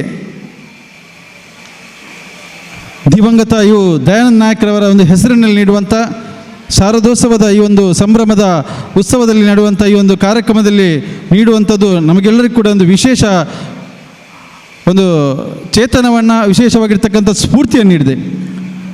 ರಾಷ್ಟ್ರೀಯ ಚಿಂತನೆ ಜೊತೆಗೆ ಹಿಂದೂ ಧರ್ಮದ ಬಗ್ಗೆ ವಿಶೇಷವಾಗಿ ಕಾಳಜಿ ಇಟ್ಕೊಂಡು ಕೆಲಸವನ್ನು ಮಾಡಿದಂಥ ಹಿರಿಯ ಚೇತನ ಆ ಒಂದು ವ್ಯಕ್ತಿಯ ಹೆಸರಲ್ಲಿ ನಮಗೆ ಪ್ರಶಸ್ತಿಯನ್ನು ನೀಡಿದ್ದೀರಿ. ನಮಗೆ ಮುಂದಿನ ದಿನಗಳಲ್ಲಿ ಇನ್ನಷ್ಟು ಕೆಲಸ ಕಾರ್ಯವನ್ನು ಮಾಡಲಿಕ್ಕೆ ಇದಷ್ಟು ಟಾನಿಕನ್ನು ನೀಡಿದೆ ಅಂತ ಹೇಳಲಿಕ್ಕೆ ನಾನು ಇಚ್ಛೆಪಡ್ತಿದ್ದೇನೆ. ವಿಶೇಷ ಆಗ್ತದೆ ಅಂದರೆ 76 ವರ್ಷಗಳ ಒಂದು ಸುದೀರ್ಘವಾಗಿರ್ತಕ್ಕಂಥ ಇತಿಹಾಸವನ್ನು ಇಟ್ಟಿರತಕ್ಕಂಥ ಒಂದು ಸಂಸ್ಥೆ. ಪ್ರಾಯಶಃ ನಾವೆಲ್ಲರೂ ಕೂಡ ಹುಟ್ಟಿದ ನಮಗಿಂತಲೂ ನಮ್ಮ 30-35 ವರ್ಷಗಳ ಹೆಚ್ಚು ಇತಿಹಾಸ ಇರುವಂಥ ಒಂದು ಸಂಸ್ಥೆ ನಮಗೆ ಪ್ರಶಸ್ತಿಯನ್ನು ನೀಡಿದೆ. ನಮ್ಮ ಒಂದು ಕಾರ್ಯವನ್ನು ಮೆಚ್ಚಿಕೊಂಡು ಈ ಒಂದು ನೀಡುವಂಥ ಪ್ರಶಸ್ತಿ ಇದು ಎಲ್ಲ ಪ್ರಶಸ್ತಿಗಿಂತಲೂ ಮಿಗಿಲು ಅಂತ ನನಗೆ ಭಾಳ ಅಂತ ಖುಷಿ ಆಗ್ತುಂಟು. ಇವತ್ತು ಈ ಒಂದು ಸಂಸ್ಥೆ ನಮ್ಮ ಭರತ್ ಕುಮಾರ್ ಉಳ್ಳಾಲ್ ಅವರ ಒಂದು ನೇತೃತ್ವದಲ್ಲಿ, ಅದರ ಹಿಂದೆ ಬಹಳ ಒಂದು ಹಿರಿಯ ವ್ಯಕ್ತಿಗಳು ಈ ಒಂದು ಸಂಸ್ಥೆಯನ್ನು ಕಟ್ಟಿ ಬೆಳೆಸಿದಂಥದ್ದು. ಭಗತ್ ಸಿಂಗ್ ಸೇವಾ ಪ್ರತಿಷ್ಠಾನಕ್ಕೆ ನೀವು ಕೊಟ್ಟಿರುವಂಥ ಈ ಒಂದು ಗೌರವ. ಇದಕ್ಕೆ ನಮ್ಮ ಎಲ್ಲ ಭಗತ್ ಸಿಂಗ್ ಸೇವಾ ಪ್ರತಿಷ್ಠಾನದ ಸದಸ್ಯರುಗಳು ಚಿರವಾಗಿ ನಾವು ಋಣಿಯಾಗಿದ್ದೇವೆ ಮತ್ತು ಇವತ್ತಿನ ಈ ಒಂದು ಪ್ರಶಸ್ತಿಗೆ ನಮ್ಮೆಲ್ಲ ಸದಸ್ಯರಿಗೆ ನಾವು ಅರ್ಪಣೆ ಮಾಡ್ತಿದ್ದೇವೆ. ನಿಮ್ಮೆಲ್ಲರ ಪ್ರೀತಿ, ವಿಶ್ವಾಸ, ಸಹಕಾರ, ಪ್ರೋತ್ಸಾಹ ಮುಂದಿನ ದಿನಗಳಲ್ಲಿ ಕೂಡ ಇದೇ ರೀತಿ ಇರಲಿ. ನಾವೆಲ್ಲರೂ ಕೂಡ ಈ ಒಂದು ಶಾರದೋತ್ಸವದ ಈ ಒಂದು ಸಂದರ್ಭದಲ್ಲಿ ನೀವು ನೀಡಿರುವಂಥ ಪ್ರಶಸ್ತಿಗೆ ಮತ್ತೊಮ್ಮೆ ಚಿರಋಣಿ ಅಂತ ಹೇಳ್ತಾ ನನ್ನ ಮಾತುಗಳನ್ನು ಇಲ್ಲಿಗೆ ವಿರಾಮ ಹಾಕ್ತಿದ್ದೇನೆ. ಜೈ ಹಿಂದ್, ಜೈ ಕರ್ನಾಟಕ. ದಿವಂಗತ ಯು ದಯಾನಂದ ನಾಯಕ್ ದತ್ತಿ ಪ್ರಶಸ್ತಿಯನ್ನು ಪಡೆದು ಧನ್ಯತೆಯ ಭಾವನೆಯಿಂದ ತಮ್ಮ ಮಾತುಗಳನ್ನಾಡಿದ ಶ್ರೀಯುತ ಜೀವನ್ ಕುಮಾರ್ ಅಧ್ಯಕ್ಷರು, ಭಗತ್ ಸಿಂಗ್ ಸೇವಾ ಪ್ರತಿಷ್ಠಾನ ಇವರಿಗೆ ವಂದನೆಗಳು. ಮುಂದೆ ಕಾರ್ಯಕ್ರಮದಲ್ಲಿ ಅತಿಥಿಗಳ ಭಾಷಣ. ಹಿರಿಯರಿದ್ದಾರೆ, ಎಲ್ರಿಗಾಗಿ ಹೇಳಿದೆ. ಬಹುಶಃ ನಾನು 2ನೇ ಬಾರಿ ಹೇಳುವಾಗ ಬಹುತೇಕ ಭಕ್ತ ಬಾಂಧವರಿಗೆಲ್ಲ ಒಂದು ರೀತಿಯ ಸಂಚಲನ ಉಂಟಾಗಿರಬೇಕು. ಯಾಕಪ್ಪ ಈತ ಪುನರಪಿ ಅದನ್ನು ಉದ್ಧರಿಸ್ತಾನೆ ಅಂತ.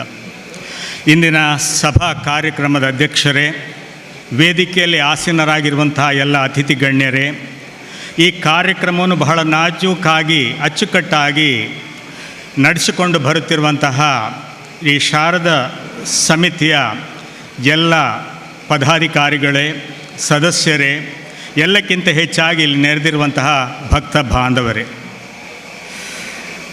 ಸಾಮಾನ್ಯವಾಗಿ ಇದು ಈ ಆಶ್ವಯುಜ ಈ 9-10 ದಿನಗಳಲ್ಲಿ ನಡೆಯುವಂತಹ ನವರಾತ್ರಿ ಉತ್ಸವ.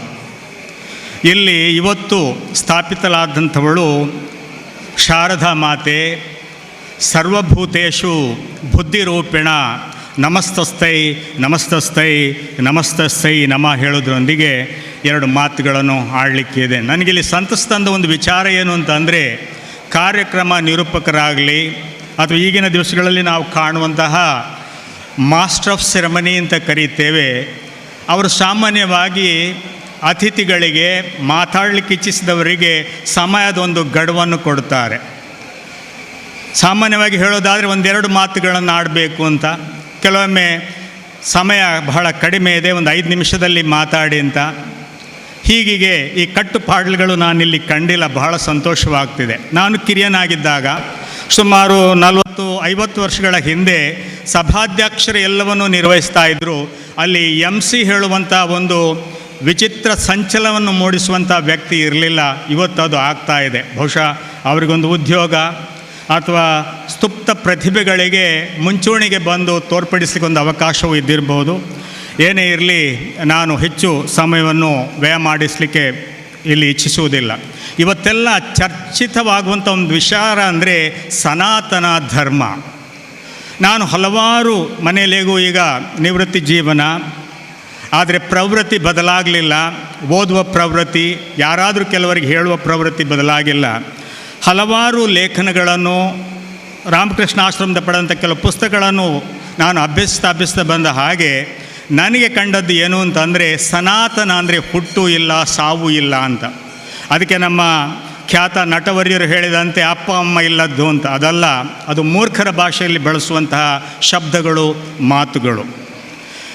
ಇದಕ್ಕೆ ಹುಟ್ಟು ಇಲ್ಲ, ಸಾವು ಇಲ್ಲ ಅಂತಂದರೆ ನಿರಂತರವಾದ, ಇದಕ್ಕೆ ಒಬ್ಬ ವ್ಯಕ್ತಿ ಕಾರಣನಲ್ಲ.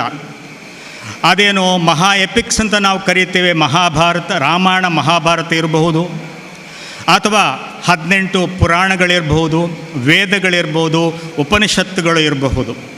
ಇವತ್ತು ವೇದ ಅಂದರೆ ಏನು ಅಂತ ನಮಗೆ ಗೊತ್ತಿಲ್ಲ. ವೇದ ಅಂದರೆ ಜ್ಞಾನ ಭಂಡಾರ ಅಷ್ಟೇ. ಹೀಗೆ ಬಾಯಿಂದ ಬಾಯಿಗೆ ಇದಕ್ಕೆ ಹುಟ್ಟು ಇಲ್ಲ, ಅದು ಆಧಿಪತಿಯಾದಂತಹ ಬ್ರಹ್ಮನೇ ಇರ್ಬೋದು. ಬ್ರಹ್ಮ, ಅವನಿಗಿಂತ ಹಿಂದೆ ಪರಂಬ್ರಹ್ಮ ಇದ್ದಾನೆ, ಅವನಿರ್ಬೋದು, ಋಷಿಮುನಿಗಳಿರ್ಬೋದು, ತಪಸ್ವಿಗಳಿರ್ಬೋದು. ಇವರೆಲ್ಲ ಕೊಟ್ಟಂತಹ ಒಂದು ವಿಚಾರ, ಅದು ಒಂದು ಧರ್ಮ. ಧರ್ಮ ಅಂದರೆ ಇಂಗ್ಲೀಷಿನ ಸಮಾನಾರ್ಥವನ್ನು ಹೇಳೋದಾದರೆ way of living, how you live. ನಾವು ಜೀವಿಸುವಂತಹ ರೀತಿ, ನಾವು ಬದುಕುವಂತಹ ರೀತಿ. ಜೀವಿಸುವುದಕ್ಕೂ ಬದುಕುವುದಕ್ಕೂ ವ್ಯತ್ಯಾಸ ಇದೆ. ಅದನ್ನೆಲ್ಲ ನಾನು ಚರ್ವಣ ಮಾಡಲಿಕ್ಕೆ ಹೋಗ್ತಾ ಇಲ್ಲ. ಬಹುಶಃ ಜೀವನ ಅಂದರೆ ಅದಕ್ಕೊಂದು 4 ಗಂಟೆ ಮಾತಾಡ್ಬೋದು, ಬದುಕು ಅಂದರೆ ಅದಕ್ಕೆ ಒಂದು 4 ಗಂಟೆ ಮಾತಾಡ್ಬೋದು. ಅದನ್ನೆಲ್ಲ ಸವಿಸ್ತರವಾಗಿ ನಾನು ಹೇಳಲಿಕ್ಕೆ ಹೋಗ್ತಾ ಇಲ್ಲ. ಆದರೆ ನಾವು ಜೀವನ ಸಾಗಿಸಿದಾಗ ನಮ್ಮಲ್ಲಿರುವಂಥ ಅಂತರಾತ್ಮವನ್ನು ನಾವು ತಿಳ್ಕೊಳ್ಬೇಕು. ಇವತ್ತಿನ ದಿನಗಳಲ್ಲಿ ಮನೆಗೆ ಯಾರೇ ಬರಲಿ, ಅತಿಥಿಗಳು ಬರಲಿ, ಮಕ್ಕಳು ಒಳಗೆ ಅವರೇನೋ ಪೆಡಂಭೂತ ಈ ಜಂಗಮವಾಣಿಯಲ್ಲೇ ಅವರು ಲೀನವಾಗಿರ್ತಾರೆ. ಆಗ ಕರೆದು ಮಗನೇ ಮಗಳೇ ಬಾ, ಅತಿಥಿಗಳು ಬಂದಿದ್ದಾರೆ ಅಂತ ಒಳಗೆ ನಿಂತು ಹಾಯ್ ಅಂಕಲ್, ಹಾಯ್ ಆಂಟಿ. ಇದು ಯಾವ ಆಂಟಿ ಯಾವ ಅಂಕಲ್ ನನಗೆ ಅರ್ಥವಾಗ್ತಾ ಇಲ್ಲ. ನಮ್ಮ ಕನ್ನಡ ಭಾಷೆಯಲ್ಲಿ, ನಮ್ಮ ತುಳು ಭಾಷೆಯಲ್ಲಿ, ನಮ್ಮ ಮಲಯಾಳಂ ಭಾಷೆಯಲ್ಲಿ ಎಲ್ಲದರಲ್ಲೂ ಇದೆ ಏನು, ಅಪ್ಪ, ದೊಡ್ಡಪ್ಪ, ಚಿಕ್ಕಪ್ಪ, ಅಮ್ಮ, ದೊಡ್ಡಮ್ಮ, ಚಿಕ್ಕಮ್ಮ, ಮಾವ. ಅದೇ ರೀತಿಯಲ್ಲಿ ಇಂಗ್ಲೀಷ್ನಲ್ಲಿ ಒಂದು ಅಂಕಲ್ ಅಲ್ಲ, ಅಂಕಲ್ ಅಂತಂದರೆ ನೀವು ಪುನಃ ಕೇಳಬೇಕು, ಅಂಕಲ್ ಅಂದರೆ ಏನು, ಮೆಟರ್ನಲ್ ಅಂಕಲ, ಪ್ಯಾಟರ್ನಲ್ ಅಂಕಲ. ಪುನಃ ಅಲ್ಲಿ ತಾಯಿ ಸಂಬಂಧನ, ತಂದೆ ಸಂಬಂಧನ ಅಂತ ಅದೆಲ್ಲ ನಶಿಸಿ ಹೋಗ್ತಾ ಇದೆ. ಆದ್ದರಿಂದ ಈ ಮಕ್ಕಳಿಗೆ ನಾವು ತಿಳಿಸಬೇಕಾದ ನಮ್ಮ ಆದ್ಯ ಕರ್ತವ್ಯ. ನಾನು ಒಂದು ಹುಡುಗ ಒಂದು ಹುಡುಗಿಯ ತಂದೆಯಾಗಿ ಮಾತನ್ನು ಹೇಳ್ತಾ ಇದ್ದೇನೆ. ಯಾಕೆಂತಂದರೆ ಇವತ್ತಿನ ದಿನಗಳಲ್ಲಿ ಸಾಮಾನ್ಯವಾಗಿ ಮಕ್ಕಳಿಗೆ ಏನು ಇಲ್ಲಿ ಈ ತ್ರಿಕುಟದಲ್ಲಿ ಕುಂಕುಮ ಇಡಬೇಕು ಅಂತ ಗೊತ್ತಿಲ್ಲ, ಸಿಂಧೂರ ಎಲ್ಲಿ ಇಡಬೇಕು ಅಂತ ಗೊತ್ತಿಲ್ಲ, ವಿಭೂತಿಯಲ್ಲಿ ಹಚ್ಚಬೇಕು ಅಂತ ಗೊತ್ತಿಲ್ಲ, ಅಥವಾ ಗಣೇಶ ಹೋಮ ಮಾಡಿ ಅಲ್ಲಿ ಸಿಗುವಂತಹ ಅಲ್ಲಿ ಸಿಗುವಂತಹ ಕೊನೆಯ ಭಸ್ಮೆಯಲ್ಲಿ ಹಚ್ಚಬೇಕು ಅಂತ ಗೊತ್ತಿಲ್ಲ. ಸಾಮಾನ್ಯವಾಗಿ ಹೆಂಗಸರೆಲ್ಲ ತೆಗೆದು ಅದನ್ನು ಹಣೆಗೆ ಹಾಕ್ತಾರೆ, ಇಲ್ಲಿ ಹಚ್ತಾರೆ. ಹಚ್ಚಬಾರ್ದು, ಅದನ್ನು ಹಚ್ಚಬೇಕಾದವರು ಕುತ್ತಿಗೆಗೆ. ಯಾಕೆ ಹೇಳಿದ್ರೆ ಭಸ್ಮದಿಂದ ಬಂದಂಥದ್ದು ಅಂತ. ಆಮೇಲೆ ನಾವೆಲ್ಲ ದೇವಸ್ಥಾನಕ್ಕೆ ಹೋಗ್ತೇವೆ, ಗಂಟೆ ಬಾರಿಸ್ತೇವೆ. ಏಕೆ ಗಂಟೆ ಬಾರಿಸ್ತೇವೆ? ಗಂಟೆ ಬಾರಿಸಿದ ಕೂಡಲೇ ನಾವು ಹೋಗೋದಲ್ಲ, ಅರ್ಜೆಂಟಲ್ಲಿ ಬಂದು ಗಂಟೆ ಬಾರಿಸಿ ಓಡೋದಲ್ಲ. ಗಂಟೆ ಬಾರಿಸಿದಾಗ ಅದರಿಂದ ಓಂಕಾರ ಹೊರಹೊಮ್ಮುತ್ತದೆ. ಆ ಓಂಕಾರದ ಕೆಳಗೆ ನಾವು ನಿಂತಾಗ ಪ್ರಯತ್ನ ಮಾಡಿ ನೋಡಿ ನೀವು, ಇನ್ನು ಮುಂದಿನ ದಿನಗಳಲ್ಲಿ ಆದರೂ ನಾನು ಹೇಳಿದ ಮಾತನ್ನು ಕಿವಿಗೆ ಹಾಕ್ಕೊಂಡು ಮನಸ್ಸಿಗೆ ಹಾಕ್ಕೊಂಡು ನೋಡಿ. ಗಂಟೆಯನ್ನು ಗಂಟೆ ಬಾರಿಸಿ ಅದರ ಕೆಳಗಡೆ ನಿಲ್ಲಿ ಒಂದು 20 ಸೆಕೆಂಡು 30 ಸೆಕೆಂಡು, ಅಥವಾ ದೊಡ್ಡ ಗಂಟೆ ಆದರೆ 1 ನಿಮಿಷ. ಅಲ್ಲಿ ಏನಾಗ್ತದೆ, ತರಂಗಗಳು ಸುತ್ತ ಆವರಿಸ್ತಾ ಇವೆ. ಹೇಳುವಂಥ ಶಬ್ದ ನಮ್ಮ 2 ಕಿವಿಗಳಲ್ಲೂ ಹೊಕ್ಕುತ್ತವೆ. ಆಮೇಲೆ ಇಡೀ ಮನಸ್ಸಿಗೆ ಅದು ಶಾಂತಿಯನ್ನು ಕೊಡ್ತವೆ. ದೇವಸ್ಥಾನಕ್ಕೆ ಹೋಗ್ತೇವೆ, ತೀರ್ಥ ತಗೊಳ್ತೇವೆ, ಹೇಗೆ ಅಂತ ಗೊತ್ತಿಲ್ಲ, ಪುರೋಹಿತರು ಹೇಳೋದಿಲ್ಲ, ಅವರೇ ಹೇಳ್ತಾರೆ ನಮ್ಮ ಪರವಾಗಿ. ಅಥವಾ ಪ್ರದಕ್ಷಿಣೆ ಬರ್ತೇವೆ, ಯಾನಿಕಾನಿಚ ಪಾವನಾನಿಚ ಧನ್ಮಾಂತರ ಕಥಾನಿಚ, ಅದನ್ನು ಹೇಳೋದೇ ಇಲ್ಲ ನಾವು. ದೇವರೇ, ನಾನು ಪ್ರದಕ್ಷಿಣೆ ಬರ್ತಾ ಇದ್ದೇನೆ, ನಾನು ಜನ್ಮ ಜನ್ಮಾಂತರದಿಂದ ಮಾಡಿದಂಥ ಪಾಪಗಳಿಂದೆಲ್ಲ ನನ್ನನ್ನು ವಿಮುಕ್ತಗೊಳಿಸು, ನನಗೆ ಕ್ಷಮೆ ಕೊಡು, ನನಗೆ ಒಳ್ಳೆಯಾದಂಥ ಸುಸಂಸ್ಕೃತವಾದ ಜೀವನ ಕೊಡು ಅಂತ ಹೇಳುವಂಥದ್ರ ಅರ್ಥ. ತೀರ್ಥ ತಗೊಳ್ಳುವಾಗಲೂ ಅದಕ್ಕೆ ಒಂದು ಮಂತ್ರ ಇದೆ. ಆಚಮನ ಏನು ಅಂತ ಗೊತ್ತಿಲ್ಲ, ಆಚಮನೆಯ ಈಚಮನೆಯ. ಆಚಮನ ಹೇಳಿದರೆ ತೀರ್ಥವನ್ನು ಪಡೆಯುವಂಥದ್ದು. ಅದಕ್ಕೇನು ಬ್ರಾಹ್ಮಣ ದೀಕ್ಷೆ ಆಗಿರಬೇಕಾಗಿಲ್ಲ. ನಾನು ಹೇಳ್ತಾ ಇದ್ದೇನೆ ನಿಮಗೆ, ಸಮಾಜದಲ್ಲಿ ಈ ಚತುರ್ವರ್ಣಗಳೇನಿವೆ ಅವುಗಳೆಲ್ಲ ಮಾನವ ನಿರ್ಮಿತವಾದಂಥದ್ದು.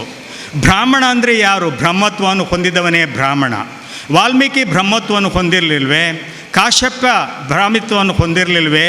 ಗೌತಮಾದಿ ಅಗಸ್ತ್ಯ ಮುನಿಗಳು ಈ ಪಾವಿತ್ರ್ಯವನ್ನು ಹೊಂದಿರಲಿಲ್ವೇ? ಅವರೆಲ್ಲ ಜನ್ಮತಃ ಬ್ರಾಹ್ಮಣರೇ. ರಾಮಾಯಣದಲ್ಲಿ ಬರುವಂತಹ ಕೆಲವು ಬೇಡರ ರಾಜನನ್ನು ತಗೊಳ್ಳಿ, ಆತ ಮಹಾಯಾಗವನ್ನು ಯಜ್ಞವನ್ನು ಮಾಡ್ತಾನೆ. ಆತನೇನು ಬ್ರಾಹ್ಮಣನಾಗಿ ಹುಟ್ಟಿಲ್ಲ. ನಾವೆಲ್ಲರೂ ಬ್ರಾಹ್ಮಣರಾಗ್ಬೋದು. ಸಮಯ ಬಂದಾಗ ಕ್ಷಣ ಕ್ಷಣಕ್ಕೆ ನಾವು ಶೂದ್ರರಾಗ್ತೇವೆ, ವೈಶ್ಯರಾಗ್ತೇವೆ, ಕ್ಷತ್ರಿಯರಾಗ್ತೇವೆ, ಬ್ರಾಹ್ಮಣರಾಗ್ತೇವೆ. ಬ್ರಾಹ್ಮಣ ಹೇಳುವಂಥದ್ದು ಬ್ರಹ್ಮತ್ವ, ಬ್ರಹ್ಮಗುಣ. ಅದು ಆದಿ ಪರಂಬ್ರಹ್ಮನಿಂದ ಬಂದಂಥದ್ದು. ನಾವು ಅದನ್ನೆಲ್ಲ ಹೇಳೋದಿಲ್ಲ, ಯಾವ ಮನೆಯಲ್ಲೂ ನಾವು ಹೇಳ್ತಾ ಇಲ್ಲ. ಈಗ ಬಹಳ ಒಂದು 15 ವರ್ಷಗಳ ಹಿಂದೆ ಟಿ ವಿ ಎದುರು ಕೂತು ನೋಡುವಂಥದ್ದಿತ್ತು. ಟಿ ವಿ ಎದುರು ನೋಡ್ತಾ ಅದನ್ನು ಆನಂದಿಸುವಂಥದ್ದು, ಕ್ಲಾಪ್ ಹೊಡೆಯುವಂಥದ್ದು, ಹುಚ್ಚರ ಹಾಗೆ ನರ್ತಿಸುವಂಥದ್ದು. ಇವತ್ತೇನಾಗಿದೆ ಹೇಳಿದರೆ, ನಾವು ಹುಚ್ಚರ ಹಾಗೆ ಮಾರ್ಗದಲ್ಲಿ ಹೀಗೆ ಮಾಡ್ತಾ ಹೋಗ್ತಾ ಇದ್ದೇವೆ. ಬಹಳ ಹಿಂದೆ ತರಂಗದಲ್ಲಿ ಒಂದು ಹಾಸ್ಯ ಬಂದಿತ್ತು. ಏನು ಅಂತಂದರೆ, ಒಬ್ಬ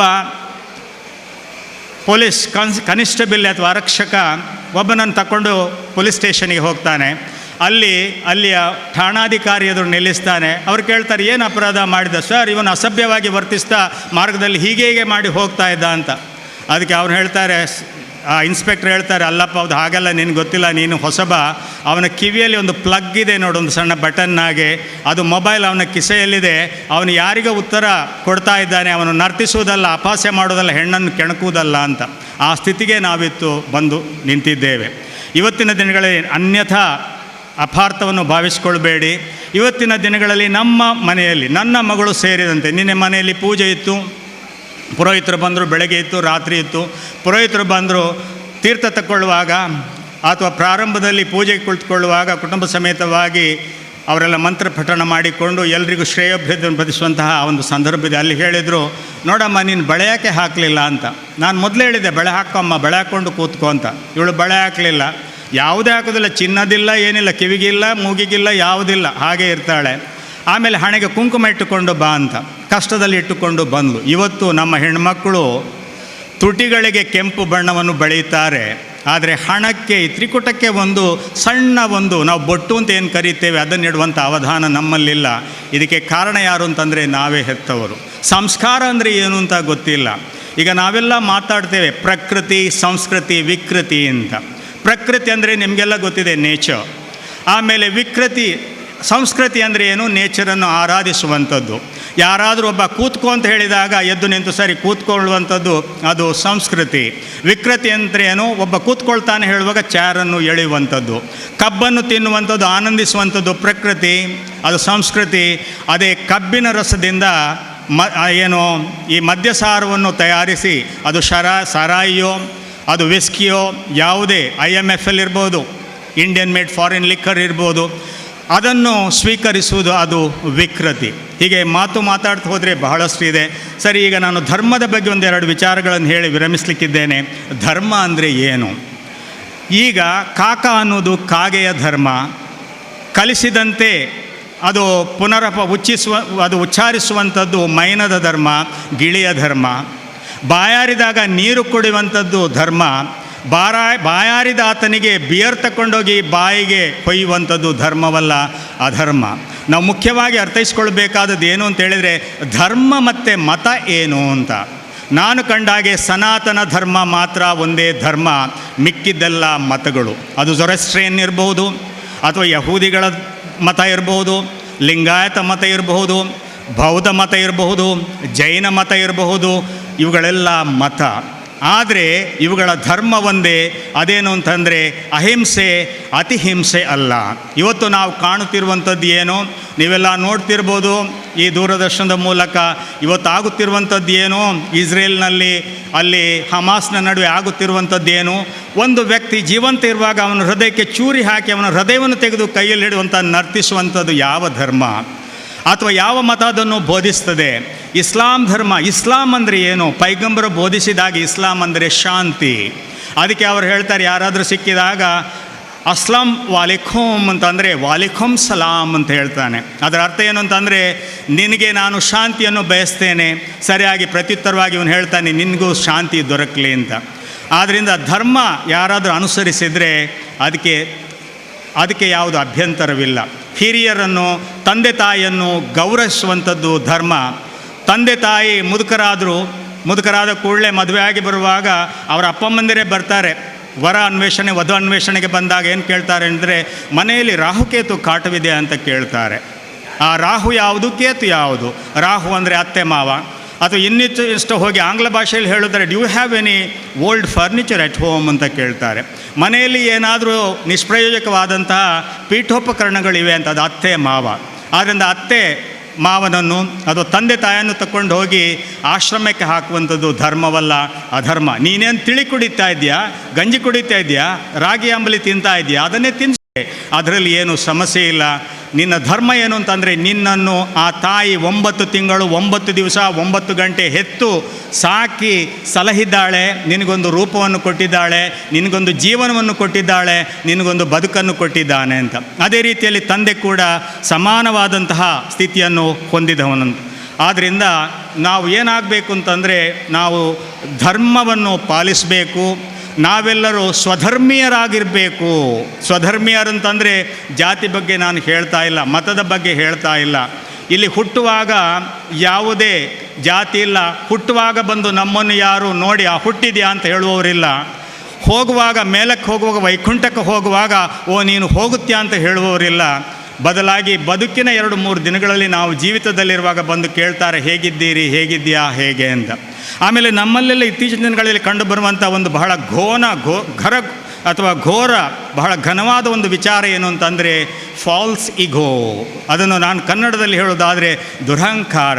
ಅಹಂಕಾರ ನಮಗಿರಬೇಕು. ಶಂಕರಾಚಾರ್ಯರು ಹೇಳಿದಾಗ ಅಹಂ ಬ್ರಹ್ಮಾಸ್ಮಿ, ನಾನೇ ಬ್ರಹ್ಮನ ಒಂದು ರೂಪ ಹೇಳುವಂಥದ್ದು ಇರಬೇಕು. ಆದರೆ ಅದೇ ನನಗೆ ದುರಹಂಕಾರ ಆಗಬಾರ್ದು. ನೋಡು ಏನಾಗ್ತದೆ ಅಂತಲ್ಲ. ಅಹಂಕಾರ ನಾನು ಬೆಳಿಬೇಕು, ಇತರನ್ನು ಬೆಳೆಸಬೇಕು. ಬದಲಾಗಿ ಇನ್ನೊಬ್ಬ ಬೆಳೀತಾನೆ ಅಂತ ಹೇಳುವಾಗ ಅವನಿಗೆ ನಾವು ಏನು ಕಳಿತೇವೆ, ಸಾಮಾನ್ಯವಾಗಿ ತುಳುವಿನಲ್ಲೇ ಹೇಳ್ತೇವೆ ಬತ್ತಿ ದೀಪಡು ಅಂತ. ಆ ಬತ್ತಿ ದೀಪನ ಕೆಲಸ ನಾವು ಮಾಡಬಾರ್ದು. ಸಾಧ್ಯ ಇದ್ದರೆ ಬತ್ತನ್ನು ಉರಿಸಬೇಕು, ಬತ್ತಿಯನ್ನು ಹೊತ್ತಿಸಬೇಕು, ಅದು ಬೆಳಕನ್ನು ಕೊಡಬೇಕು. ಈಗ ಬತ್ತಿಯನ್ನು ಹೊತ್ತಿಸಿದ್ದೇವೆ, ಒಬ್ಬರಿಂದ ಒಬ್ರಿಗೆ ಎಲ್ಲಿ ಬಂತ ಆ ಬೆಂಕಿ? ಕಡ್ಡಿಯನ್ನೊಂದು ಅದನ್ನು ಗೀಚಿದ್ರು, ಆ ಕಡ್ಡಿ ತಯಾರಾದ ಬಹುಶಃ ರಂಜಕ ಮತ್ತು ಅದರಲ್ಲಿ ಏನೋ ಸೇರಿ ಪೊಟ್ಯಾಶ್ ಇದೆ, ಅದು ಘರ್ಷಣೆಗೊಳಗಾಗಿ ಬೆಂಕಿ ಬಂತು. ಆದರೆ ಆ ಬೆಂಕಿ ಎಲ್ಲಿತ್ತು? ಆ ಬೆಂಕಿ ಪರಮಾತ್ಮನ ಸೃಷ್ಟಿ ಅಲ್ವೇ? ಅದರ ಮೂಲ ಯಾವುದು? ನಾವು ಅದರ ಬಗ್ಗೆ ಆಲೋಚನೆ ಮಾಡ್ತಾ ಇಲ್ಲ.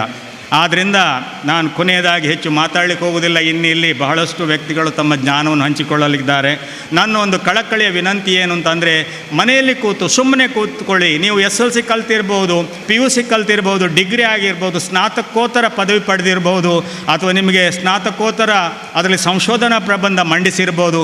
ಕೂತು ಒಂದರಿಗಳಿಗೆ ನಾನು ಏನು, ನಾನು ಯಾರು ಅಂತ ಹೇಳೋದನ್ನು ಯೋಚಿಸಿಕೊಳ್ಳಿ.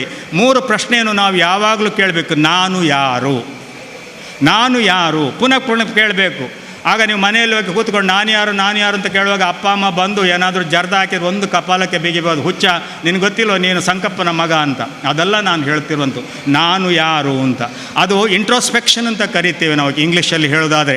ಆಂತರ್ಯಕ್ಕೆ ಇಳಿಬೇಕು, ಒಳಗೆ ಇಳಿದು ನೋಡಬೇಕು, ನಾವು ಒಳತನವನ್ನು ತಿಳ್ಕೊಳ್ಬೇಕು, ಒಳಿತನ್ನು ಬಯಸಬೇಕು. ನಾವು ಉಸಿರಾಡುವಂಥ ಗಾಳಿ, ನಾವು ಕುಡಿಯುವಂಥ ನೀರು, ಅದಕ್ಕೆ ಯಾವ ಧರ್ಮ ಇದೆ ಸ್ವಾಮಿ? ರಕ್ತ, ಅಲ್ಲಿ ಒಬ್ಬನಿಗೆ ರಕ್ತ ಬೇಕು ಅಂತ ಇದ್ದಾಗ ಆಸ್ಪತ್ರೆಯಲ್ಲಿ ದವಾಖಾನೆಯಲ್ಲಿ ಅದು ಹಿಂದೂ ರಕ್ತನೋ ಅಥವಾ ಅದು ಒಂದು ಮುಸ್ಲಿಂ ಮತದವನ ರಕ್ತವೋ ಅಥವಾ ಜೈನ ಮತದವನ ರಕ್ತವೋ ಅಂತ ನಾವು ಕೇಳ್ತಾ ಇಲ್ಲ. ಇವತ್ತಿನ ದಿನಗಳಲ್ಲಿ ಏನು ಅಂತಂದರೆ, ನಮ್ಮ ಈ ಧರ್ಮದ ಹೆಸರಿನಲ್ಲಿ, ಈ ಧಾರ್ಮಿಕತೆ ಹೆಸರಲ್ಲಿ ಆಡಂಬರಗಳಾಗ್ತಾ ಇದ್ದಾವೆ, ಅದೇ ರೀತಿಯಲ್ಲಿ ಅನ್ಯಾಯಗಳು ಆಗ್ತಾ ಇದ್ದಾವೆ. ನೀವೆಲ್ಲ ಗ್ರಹಿಸ್ಬೋದು ಅದು ಏನು ಅಂತ. ಆದ್ದರಿಂದ ನಾನು ಪೂರ್ಣ ವಿರಾಮ ಕೊಡೋ ಮೊದಲು ಕೆಲ ವಿಚಾರಗಳನ್ನು ಹೇಳ್ತಾ ವಿರಮಿಸ್ತಿದ್ದೇನೆ. ನಾವೆಲ್ಲರೂ ಏನಾಗಬೇಕು? ನಾವೆಲ್ಲರೂ ಕಷ್ಟಗಳಿಂದ ಪಾರಾಗಬೇಕು. ಸಂಸ್ಕೃತದ ಒಂದು ವೇದವಾಕ್ಯ, ಅದನ್ನು ಕನ್ನಡದಲ್ಲಿ ಹೇಳ್ತಾ ಇದ್ದೇನೆ. ಎಲ್ಲರೂ ನಾವು ಶುಭವಾದುದನ್ನೇ ನೋಡುವಂತಾಗಿರಬೇಕು, ಶುಭವಾದುದನ್ನೇ ಕೇಳುವಂತಿರಬೇಕು.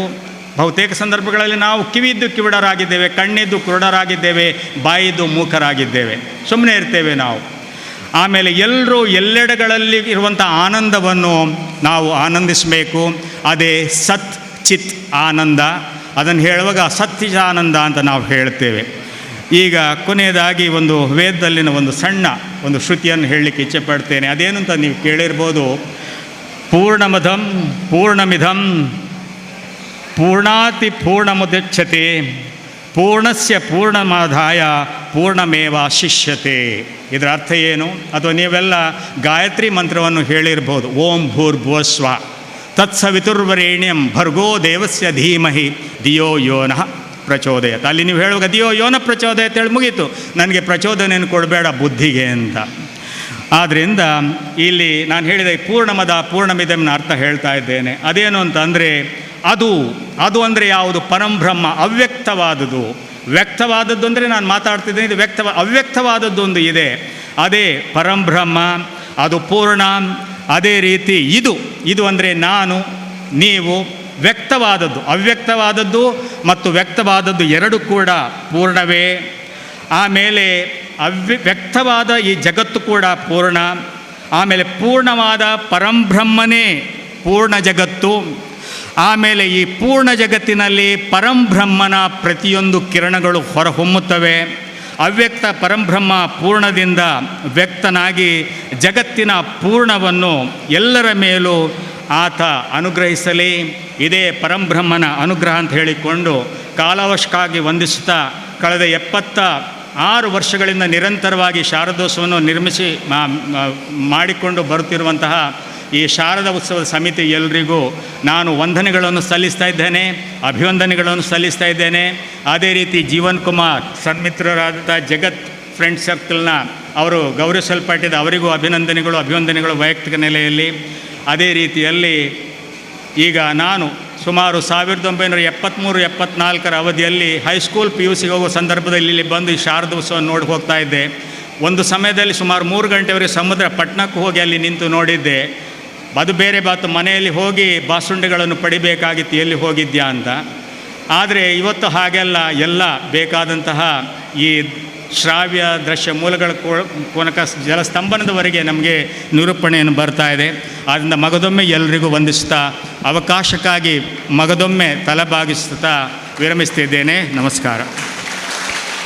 ನಮಸ್ತೆ, ನಮಸ್ಕಾರ, ಪ್ರಣಾಮಗಳು. ಇದು ಭಾರತೀಯರಾದ ನಮ್ಮೆಲ್ಲರ ಸಂಸ್ಕೃತಿ. ಇದು ಉಳಿದು ನಮ್ಮ ಸಂಸ್ಕೃತಿ ಪರಂಪರೆ ಮುಂದುವರಿಬೇಕು.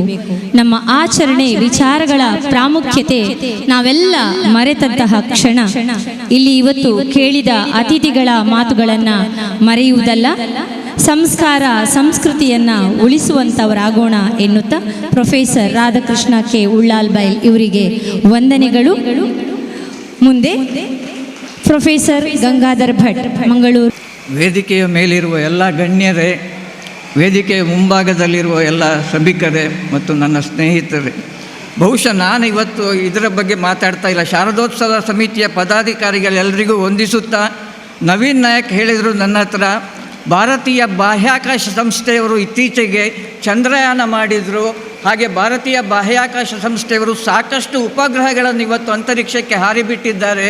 ಬಹುಶಃ ಭಾರತೀಯರಾಗಿ ನಾವು ಹೆಮ್ಮೆ ಪಡುವಂತಹ ಸಾಧನೆಯನ್ನು ನಮ್ಮ ಭಾರತೀಯ ಬಾಹ್ಯಾಕಾಶ ಸಂಸ್ಥೆ ವಿಜ್ಞಾನಿಗಳು ಮಾಡಿದ್ದಾರೆ. ಭಾರತ 1900 ನಾನು ಅದರ ಬಗ್ಗೆ ಮಾತಾಡ್ತಾ ಇದ್ದೇನೆ. ದಯವಿಟ್ಟು ನಾನು ಹಿಂದೂ ಅಥವಾ ಇದರ ಬಗ್ಗೆ ಶಾರದೋತ್ಸವದ ಬಗ್ಗೆ ನಾನು ಪ್ರಿಪೇರ್ ಆಗಿ ಬಂದಿಲ್ಲ. ನನ್ನ ಸಬ್ಜೆಕ್ಟ್ ದೂರ ಸಂವೇದನೆ ಮತ್ತು ದೂರ ಸಂವೇದನಾ ಉಪಗ್ರಹಗಳು.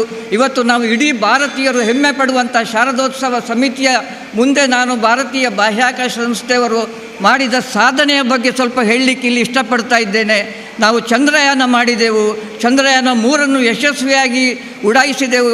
ಉಪಗ್ರಹವನ್ನು ಚಂದ್ರನಲ್ಲಿ ಭೂಸ್ಪರ್ಶ ಮಾಡಿಸಿದ್ದೆವು, ಚಂದ್ರನ ಸ್ಪರ್ಶ ಮಾಡಿಸಿದ್ದೆವು ಅಂತ ಹೇಳಿದರೆ, ಇವತ್ತು ಬರೀ ಒಂದು 450 ಕೋಟಿ ರೂಪಾಯಿ ವೆಚ್ಚದಲ್ಲಿ ಭಾರತ ಚಂದ್ರಯಾನ ಮಾಡುವಷ್ಟು ಸಾಮರ್ಥ್ಯ ಪಡೆದಿದೆ. ಭಾರತ 1988 ಮಾರ್ಚ್ 17ರಂದು ಪ್ರಪ್ರಥಮ ಉಪಗ್ರಹವನ್ನು ಅಂತರಿಕ್ಷಕ್ಕೆ ಹಾರಿಬಿಟ್ಟಿತು.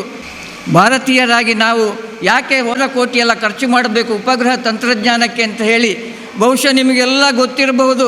ಇವತ್ತು ನೀವು ಯಾವ ಮೊಬೈಲ್ ನೆಟ್ವರ್ಕಲ್ಲಿ ವರ್ಕ್ ಮಾಡ್ತೀರೋ, ಯಾವ ಟಿ ವಿ ಚಾನೆಲ್ ನೋಡ್ತೀರೋ, ಇದಕ್ಕೆಲ್ಲ ಕಾರಣ ಇವತ್ತು ಭಾರತೀಯ ಬಾಹ್ಯಾಕಾಶ ಸಂಸ್ಥೆಯವರು ಅಂತರಿಕ್ಷಕ್ಕೆ ಹಾರಿಬಿಟ್ಟ ಉಪಗ್ರಹ ಮಾಲಿಕೆಯ ಉಪಗ್ರಹಗಳು.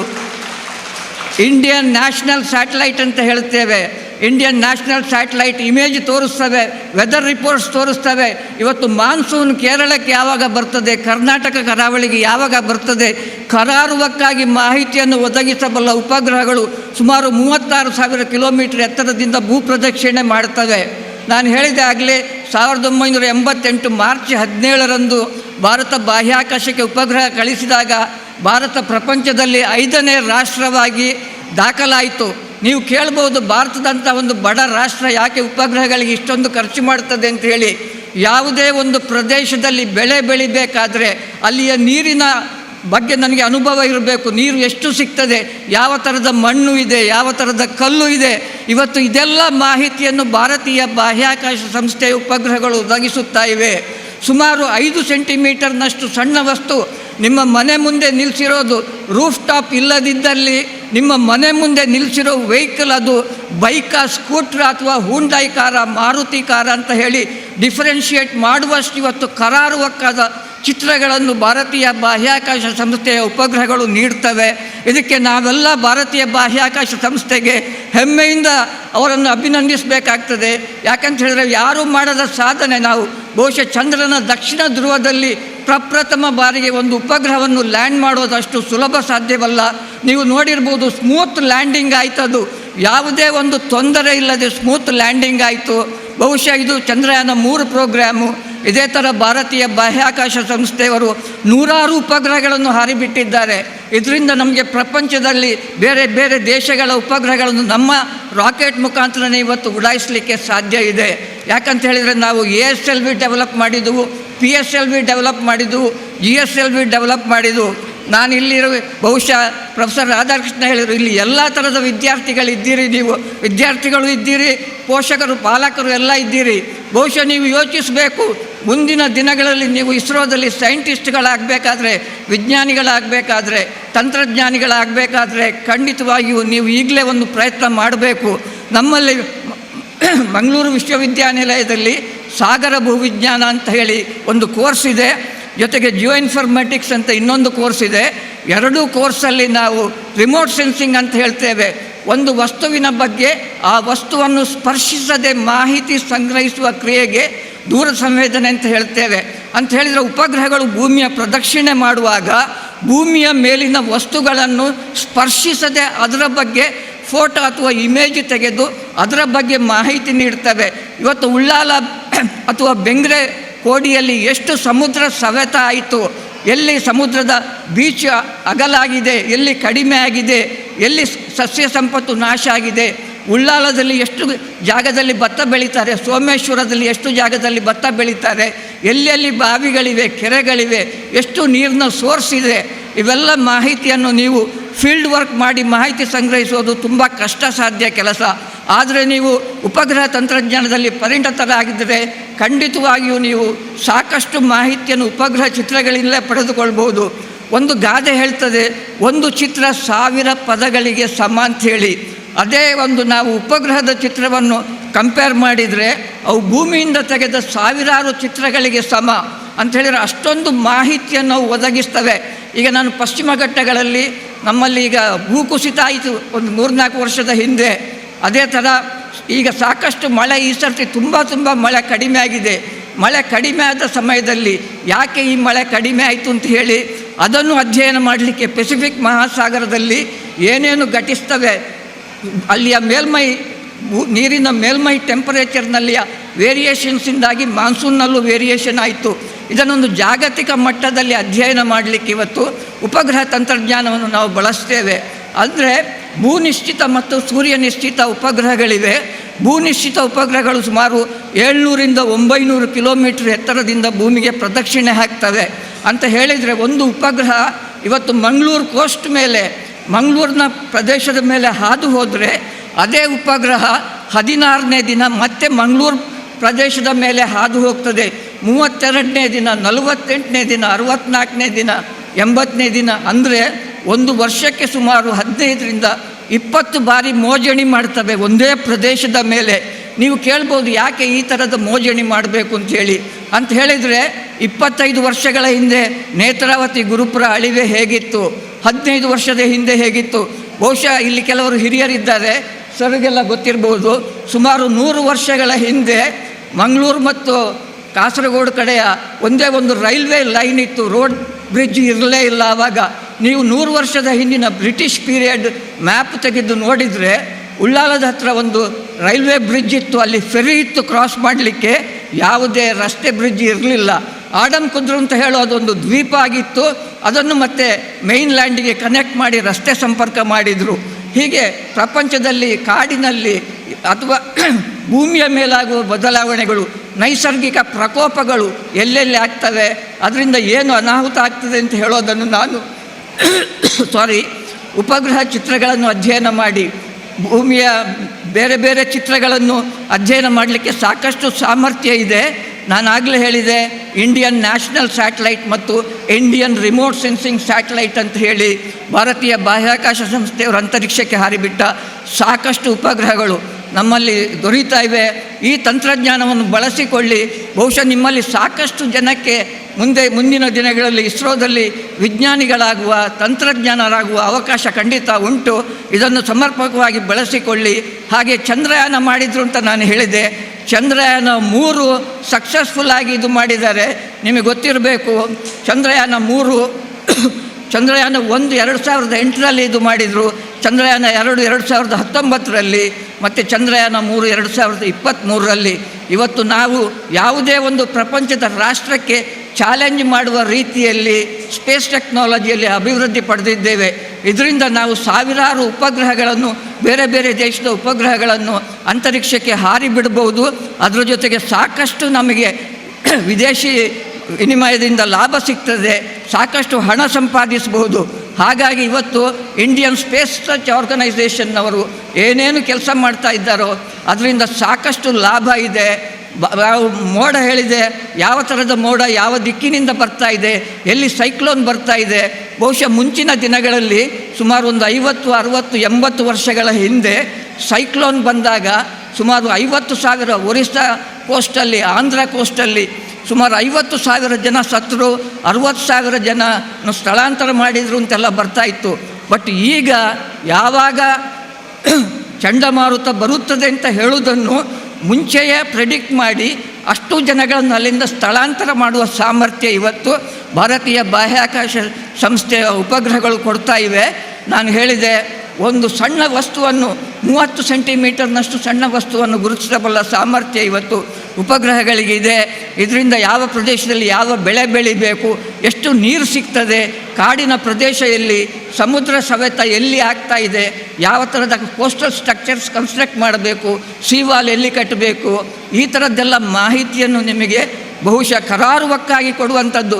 ಇಲ್ಲದಿದ್ದರೆ ನೀವು ಪಶ್ಚಿಮ ಘಟ್ಟಗಳ ಎಲ್ಲ ಪ್ರದೇಶಗಳನ್ನು ನೀವು ಕಾಲ್ನಡಿಗೆಯಿಂದ ಹೋಗಿ ಫೀಲ್ಡ್ ವರ್ಕ್ ಮಾಡಿ ಮಾಹಿತಿ ಸಂಗ್ರಹಿಸಲಿಕ್ಕೆ ಸಾಧ್ಯವೇ ಇಲ್ಲ.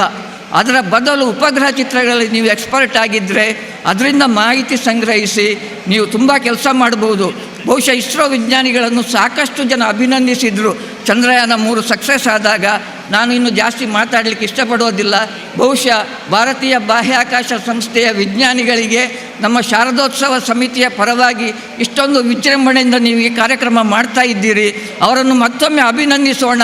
ಮುಂದಿನ ದಿನಗಳಲ್ಲಿ ನೀವು ಸಾಕಷ್ಟು ಕೆಲಸ ಮಾಡಿ ನಿಮ್ಮಿಂದಲೂ ಇಸ್ರೋದಲ್ಲಿ ಸಾಕಷ್ಟು ಜನ ವಿಜ್ಞಾನಿಗಳಾಗಿ ತಂತ್ರಜ್ಞಾನರಾಗಿ ಅಂತ ಹೇಳ್ತಾ ವೇದಿಕೆಯಲ್ಲಿರುವ ಎಲ್ಲ ಗಣ್ಯರಿಗೂ ನನ್ನ ಅಭಿನಂದನೆಗಳನ್ನು ತಿಳಿಸುತ್ತಾ ಹಾಗೂ ವೇದಿಕೆಯ ಮುಂಭಾಗದಲ್ಲಿರುವ ನಿಮಗೆಲ್ಲರಿಗೂ ನಮಸ್ಕಾರವನ್ನು ತಿಳಿಸುತ್ತೇನೆ. ದಯವಿಟ್ಟು ಮುಂದೊಂದು ದಿನ, ನಾನು ಆಗಲೇ ಹೇಳಿದೆ, ಇವರು ನವೀನ್ ನಾಯಕ್ ನನ್ನನ್ನು ಕರೆದಾಗ ಅವರು ಕಾರಣಕರ್ತರು ಇಲ್ಲಿ ನಾನು ಬರಲಿಕ್ಕೆ. ಬಹುಶಃ PPT ಸ್ಲೈಡ್ಸ್ಗಳಿದ್ದರೆ ಅದರಲ್ಲಿ ಇನ್ನೂ ಚೆನ್ನಾಗಿ ಪ್ರೆಸೆಂಟೇಷನ್ ಮಾಡ್ಬೋದು. ಬಹುಶಃ ಮುಂದಿನ ಶಾರದೋತ್ಸವದ ಸಮಯದಲ್ಲಾದರೂ ನಾನು ಅದಕ್ಕೊಂದು ಅವಕಾಶ ಸಿಕ್ಕಿದಲ್ಲಿ ಇನ್ನೂ ಚೆನ್ನಾಗಿ ಪ್ರೆಸೆಂಟೇಷನ್ ಮಾಡ್ತೇನೆ. ನಿಮಗೆಲ್ಲ ಒಳ್ಳೆಯದಾಗಲಿ ಅಂತ ಹೇಳಿ ಹಾರೈಸ್ತೇನೆ. ನಮಸ್ಕಾರ. ಚಂದ್ರಯಾನ 3 ಭಾರತೀಯ ಬಾಹ್ಯಾಕಾಶ ಸಂಸ್ಥೆಯ ಯಶಸ್ವಿ ಸಾಧನೆ, ಭಾರತೀಯರೆಲ್ಲರ ಯಶಸ್ಸು ಹಾಗೂ ಸಾಧನೆ, ಯುವ ಪೀಳಿಗೆಗೆ ವೈಜ್ಞಾನಿಕ ಸಂಶೋಧನೆಯ ಅಧ್ಯಯನದ ಬಗ್ಗೆ ಮಾಹಿತಿಯನ್ನು ನೀಡಿ ಮಾತನಾಡಿದ ಪ್ರೊಫೆಸರ್ ಗಂಗಾಧರ್ ಭಟ್ ಮಂಗಳೂರು ಇವರಿಗೆ ವಂದನೆಗಳು. ಮುಂದೆ ಡಾಕ್ಟರ್ ಮಾರುತೇಶ್ AM, ಕೃಷಿ ಮತ್ತು ತೋಟಗಾರಿಕಾ ಸಂಶೋಧನಾ ಕೇಂದ್ರ ಉಳ್ಳಾಲ ಇವರಿಂದ 2 ಮಾತು. ಎಲ್ರಿಗೂ ನಮಸ್ಕಾರ. ವೇದಿಕೆ ಮೇಲೆ ಇರ್ತಕ್ಕಂಥ ಗಣ್ಯರೇ, ಈಗಾಗಲೇ ಸಮಯ ಮೀರಿದೆ. ಅದ್ರ ಜೊತೆಗೆ ಏನಪ್ಪ ಅಂದರೆ ಈ ದುರ್ಗಾ ಅಷ್ಟೋತ್ತರ ನಮಸ್ಕಾರ ಮಹಾಪೂಜೆನೂ ಸಹ ಇರುತ್ತೆ. ಈ ಒಂದು ಕಾರ್ಯಕ್ರಮದಲ್ಲಿ ನನ್ನನ್ನು ಇಲ್ಲಿ ಕರೆಸಿ, ನಾನು ಮೂಲತಃ ದಾವಣಗೆರೆಯವನು, ಮತ್ತು ನಾನು ಇಲ್ಲಿ ಮೀನುಗಾರಿಕಾ ಮಹಾವಿದ್ಯಾಲಯ ಎಕ್ಕೂರಿನಲ್ಲಿ BFSC ಪದವಿ ಪಡೆದು ನಂತರ MSc ಕೃಷಿ ಮತ್ತು PhDಯನ್ನು ಬೆಂಗಳೂರಿನ ಕೃಷಿ ಮಹಾವಿದ್ಯಾಲಯದಲ್ಲಿ ನಾನು ಮಾಡಿದೆ. ನನಗೆ ಮುಂಚೆಯಿಂದಲೂ ಮಂಗಳೂರು ಅಂದರೆ ಅವಿನಾಭಾವದ ಒಂದು ನಂಟಿದೆ. ಅದೇ ರೀತಿ ಇಲ್ಲಿನ ಒಂದು ಪ್ರಾಕೃತಿಕ ಸಾಂಪ್ರದಾಯಿಕ ದೈವಾರಾಧನೆ ಒಂದು ಸೊಬಾಗ ಆಗಿರ್ಬೋದು, ಹುಲಿವೇಷದ ಅಬ್ಬರ ಆಗಿರ್ಬೋದು, ಯಕ್ಷಗಾನ ವೇಷ ಆಗಿರ್ಬೋದು, ಚಂಡೆ ವಾದನ ಆಗಿರ್ಬೋದು, ಅದೇ ರೀತಿ ಕಂಬಳದ ಎತ್ತುಗಳ ಓಡಾಟ, ಇವೆಲ್ಲವನ್ನು ನೋಡುವಾಗ ಅದರಲ್ಲಿಯೂ ಬಗೆ ಬಗೆಯ ನಮ್ಮ ದಕ್ಷಿಣ ಕನ್ನಡದ ತಿಂಡಿ ತಿನಿಸುಗಳು ಪ್ರಸಿದ್ಧವಾಗಿವೆ. ಅದೇ ರೀತಿ ಈ ನವಮಿಯ ಒಂದು ಸಂದರ್ಭದಲ್ಲಿ ದಕ್ಷಿಣ ಕನ್ನಡ ಜಿಲ್ಲೆ ಮತ್ತು ಉಡುಪಿ ಜಿಲ್ಲೆ ಎರಡೂ ಕೂಡ 6 ದಿವಸಗಳ ಕಾಲ ಹಬ್ಬದ ವಾತಾವರಣವಾಗಿ ದೇವಸ್ಥಾನಗಳು ಶೃಂಗಾರಗೊಂಡಿರ್ತವೆ. ಇದು ನಮ್ಮೆಲ್ಲರ ಒಂದು ಸೊಬಗು ಅಂತ ಹೇಳಲಿಕ್ಕೆ ಇಷ್ಟಪಡ್ತೀನಿ. ಅದರಲ್ಲಿಯೂ ವಿಶೇಷವಾಗಿ ಸರಿಸುಮಾರು 75 ವರ್ಷಗಳಿಂದಲೂ ಈ ಶಾರದಾ ದೇವಿಯನ್ನು ಪೂಜೆಯನ್ನು ಮಾಡ್ಕೊಂಬಂದಿರ್ತಕ್ಕಂಥ ನಮ್ಮ ಉಳ್ಳಾಲದ ಶಾರದೆಯನ್ನು ನೋಡುವುದೆಂದರೆ ಅದು ನಮ್ಮೆಲ್ಲರ ಭಾಗ್ಯ ಅನ್ನಿಸ್ತದೆ. ಅದೇ ರೀತಿ ಈ ಒಂದು ಕಡಲ ತಡಿಯಲ್ಲಿ ನೆಲೆಸಿದ ಶಾರದಾಂಬೆಯ ಸಕಲ ಜನರ ಇಷ್ಟಾರ್ಥಗಳನ್ನು ಪೂರೈಸ್ತಿದ್ದಾಳೆ ಅಂತೇಳಿ ನನ್ನ ನಂಬಿಕೆ. ಅದೇ ರೀತಿ ದಸರಾ ಅಂದ ತಕ್ಷಣ ನೆನಪಾಗುವುದು ಹುಲಿವೇಷದ ಅದ್ಭುತ ಕಲೆ ನಮ್ಮ ದಕ್ಷಿಣ ಕನ್ನಡ ಜಿಲ್ಲೆಯಲ್ಲಿ. ಅದೇ ರೀತಿ ಉಳ್ಳಾಲದ ಒಂದು ಶಾರದಾ ನಿಕೇತನದಲ್ಲಿ ಪೂಜಿಸಲ್ಪಡುವ ಒಂದು ಶಾರದೆಗೆ ಹಲವಾರು ಹಿರಿಯರ ಸಂಘ ಸಂಸ್ಥೆಗಳ ಕೊಡುಗೆಗಳನ್ನು ಸಹ ಸ್ಮರಿಸುವ ಕೆಲಸ ಈ ಸಮಿತಿಯಿಂದ ನಡೆದು ಬರುತ್ತಿರುವುದು ಸ್ವಾಗತಾರ್ಹ. ಅದೇ ರೀತಿ ಶರನ್ನವರಾತ್ರಿಯ ಎಲ್ಲರಿಗೂ ಮಂಗಳಕರವಾಗಲಿ ಅದೇ ರೀತಿ ಎಂದು ಪ್ರಾರ್ಥಿಸುತ್ತಾ ನನ್ನನ್ನು ಇಲ್ಲಿಗೆ ಈ ಸಭೆಗೆ ಕರೆದು ಆತಿಥ್ಯವನ್ನು ನೀಡಿರ್ತಕ್ಕಂಥ ನಮ್ಮ ಅಧ್ಯಕ್ಷರಾದ ಭರತ್ ಕುಮಾರ್ ಉಳ್ಳಾಳ ಅವರಿಗೂ ಮತ್ತು ಸಂಘದ ಪದಾಧಿಕಾರಿಗಳಿಗೂ ನಮಸ್ಕರಿಸುತ್ತಾ ನಾನು ಎಲ್ಲರಿಗೂ ಮತ್ತೊಮ್ಮೆ ವಂದನೆಗಳನ್ನು ತಿಳಿಸ್ತೇನೆ. ಜೈ ಹಿಂದ್, ಜೈ ಕರ್ನಾಟಕ. Thank you. ಮಂಗಳೂರಿನ ಸಂಸ್ಕೃತಿಯ ಬಗ್ಗೆ ಮೆಚ್ಚುಗೆ ವ್ಯಕ್ತಪಡುತ್ತಾ ಮಾತಾಡಿದ ಡಾಕ್ಟರ್ ಮಾರುತೇಶ್ AM ಇವರಿಗೆ ವಂದನೆಗಳು. ಮುಂದೆ ಶ್ರೀ ಸುಮಾರ್ ಕುಮಾರ್, ಮುಖ್ಯ ಶಾಖಾಧಿಕಾರಿ Union Bank of India Thokkottu, ಇವರಿಂದ ಶುಭ ಹಾರೈಕೆ 2 ಮಾತುಗಳು. नमस्कार. मुझे लोकल लैंग्वेज नहीं आता है, इसलिए मैं हिंदी में आप सबसे बात करूँगा. यहाँ पे अध्यक्ष महोदय और उपाध्यक्ष और सभी अधिकारीगण मुझे आमंत्रित करने के लिए धन्यवाद. आप सबको नवरात्रि की शुभकामनाएं. आप सब यहाँ जमा हुए हैं नवरात्रि को सेलिब्रेट करने के लिए. अभी प्रोफेसर सर ने सनातन धर्म के बारे में बताया था. इसमें सर ने उनका व्याख्यान भी किया कि क्या क्या गुण है. हमारे सनातन धर्म में बहुत सारे अच्छाइयाँ हैं, यहाँ तक कि आप कह सकते हैं कई धर्मों का एक साथ उसमें समागम है. हमारे धर्म में हम लोग महाभारत रामायण में हम लोग यहाँ मर्यादा पुरुष श्री राम के बारे में जानते हैं, तो वहीं महाभारत में हम उसमें कृष्ण जी अर्जुन जी को भगवत गीता के रूप में जो ज्ञान देते हैं वो पूरी लाइफ में आपको हर एक समस्या और का समाधान देता है. तो मैं ज़्यादा टाइम नहीं लूँगा, बट सिर्फ भगवत गीता के बारे में बताऊँगा कि भगवत गीता आपके हर एक समस्या, जीवन के हर एक समस्या के बारे में उसमें डिटेल में कृष्ण जी ने अर्जुन जी को बताया है. और वो सिर्फ हमारे सनातन हिंदू धर्म में है. तो उसको यदि आप लोग इस शारदा नवरात्रि में उस पॉजिटिव वेव को लेकर के घर जाइए और उनसे जितना ज़्यादा से ज़्यादा हो सके उनसे ज्ञान प्राप्त कीजिए. धन्यवाद. ಹರಿ ಓಂ. ಸಂಗೀತ ಸ್ಪರ್ಧೆಯ ವಿಜೇತರು LKG ವಿಭಾಗ ಪ್ರಥಮ ನಕ್ಷ ಎಸ್ ಪುತ್ರನ್, ದ್ವಿತೀಯ ಶರದಿ ಆರ್ ಪುತ್ರನ್, ತೃತೀಯ ಭೂಮಿಕಾ ನಾಯಕ್, ತೃತೀಯ ಶ್ರುತಾಂಜನ್ ಕಾರ್ಮೆಲ್ ಸ್ಕೂಲ್ ಕೋಟೆಕರ್, ತೃತೀಯ ಶ್ರುತಾಂಜನ್. UKG ವಿಭಾಗ ಪ್ರಥಮ ದೀಕ್ಷಾ ಎಚ್,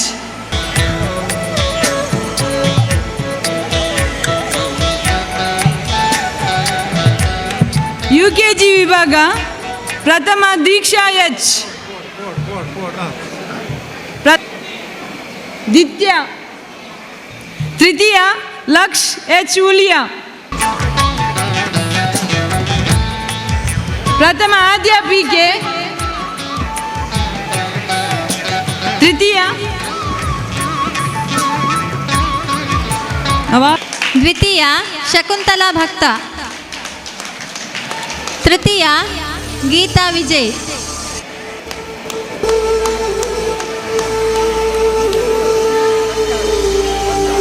50 ಮೀಟರ್ ನಡಿಗೆ ಪ್ರಥಮ ಗೀತಾ ವಿಜಯ್, ದ್ವಿತೀಯ ಪುಷ್ಪಾ ಗೋರಖ್ನಾಥ್, ತೃತೀಯ ಮಾಲತಿ ಬಂಗೇರ. 3 ಕಾಲಿನ ಓಟ ಪ್ರಥಮ ಬಬಿತಾ ಮತ್ತು ಐಶ್ವರ್ಯ.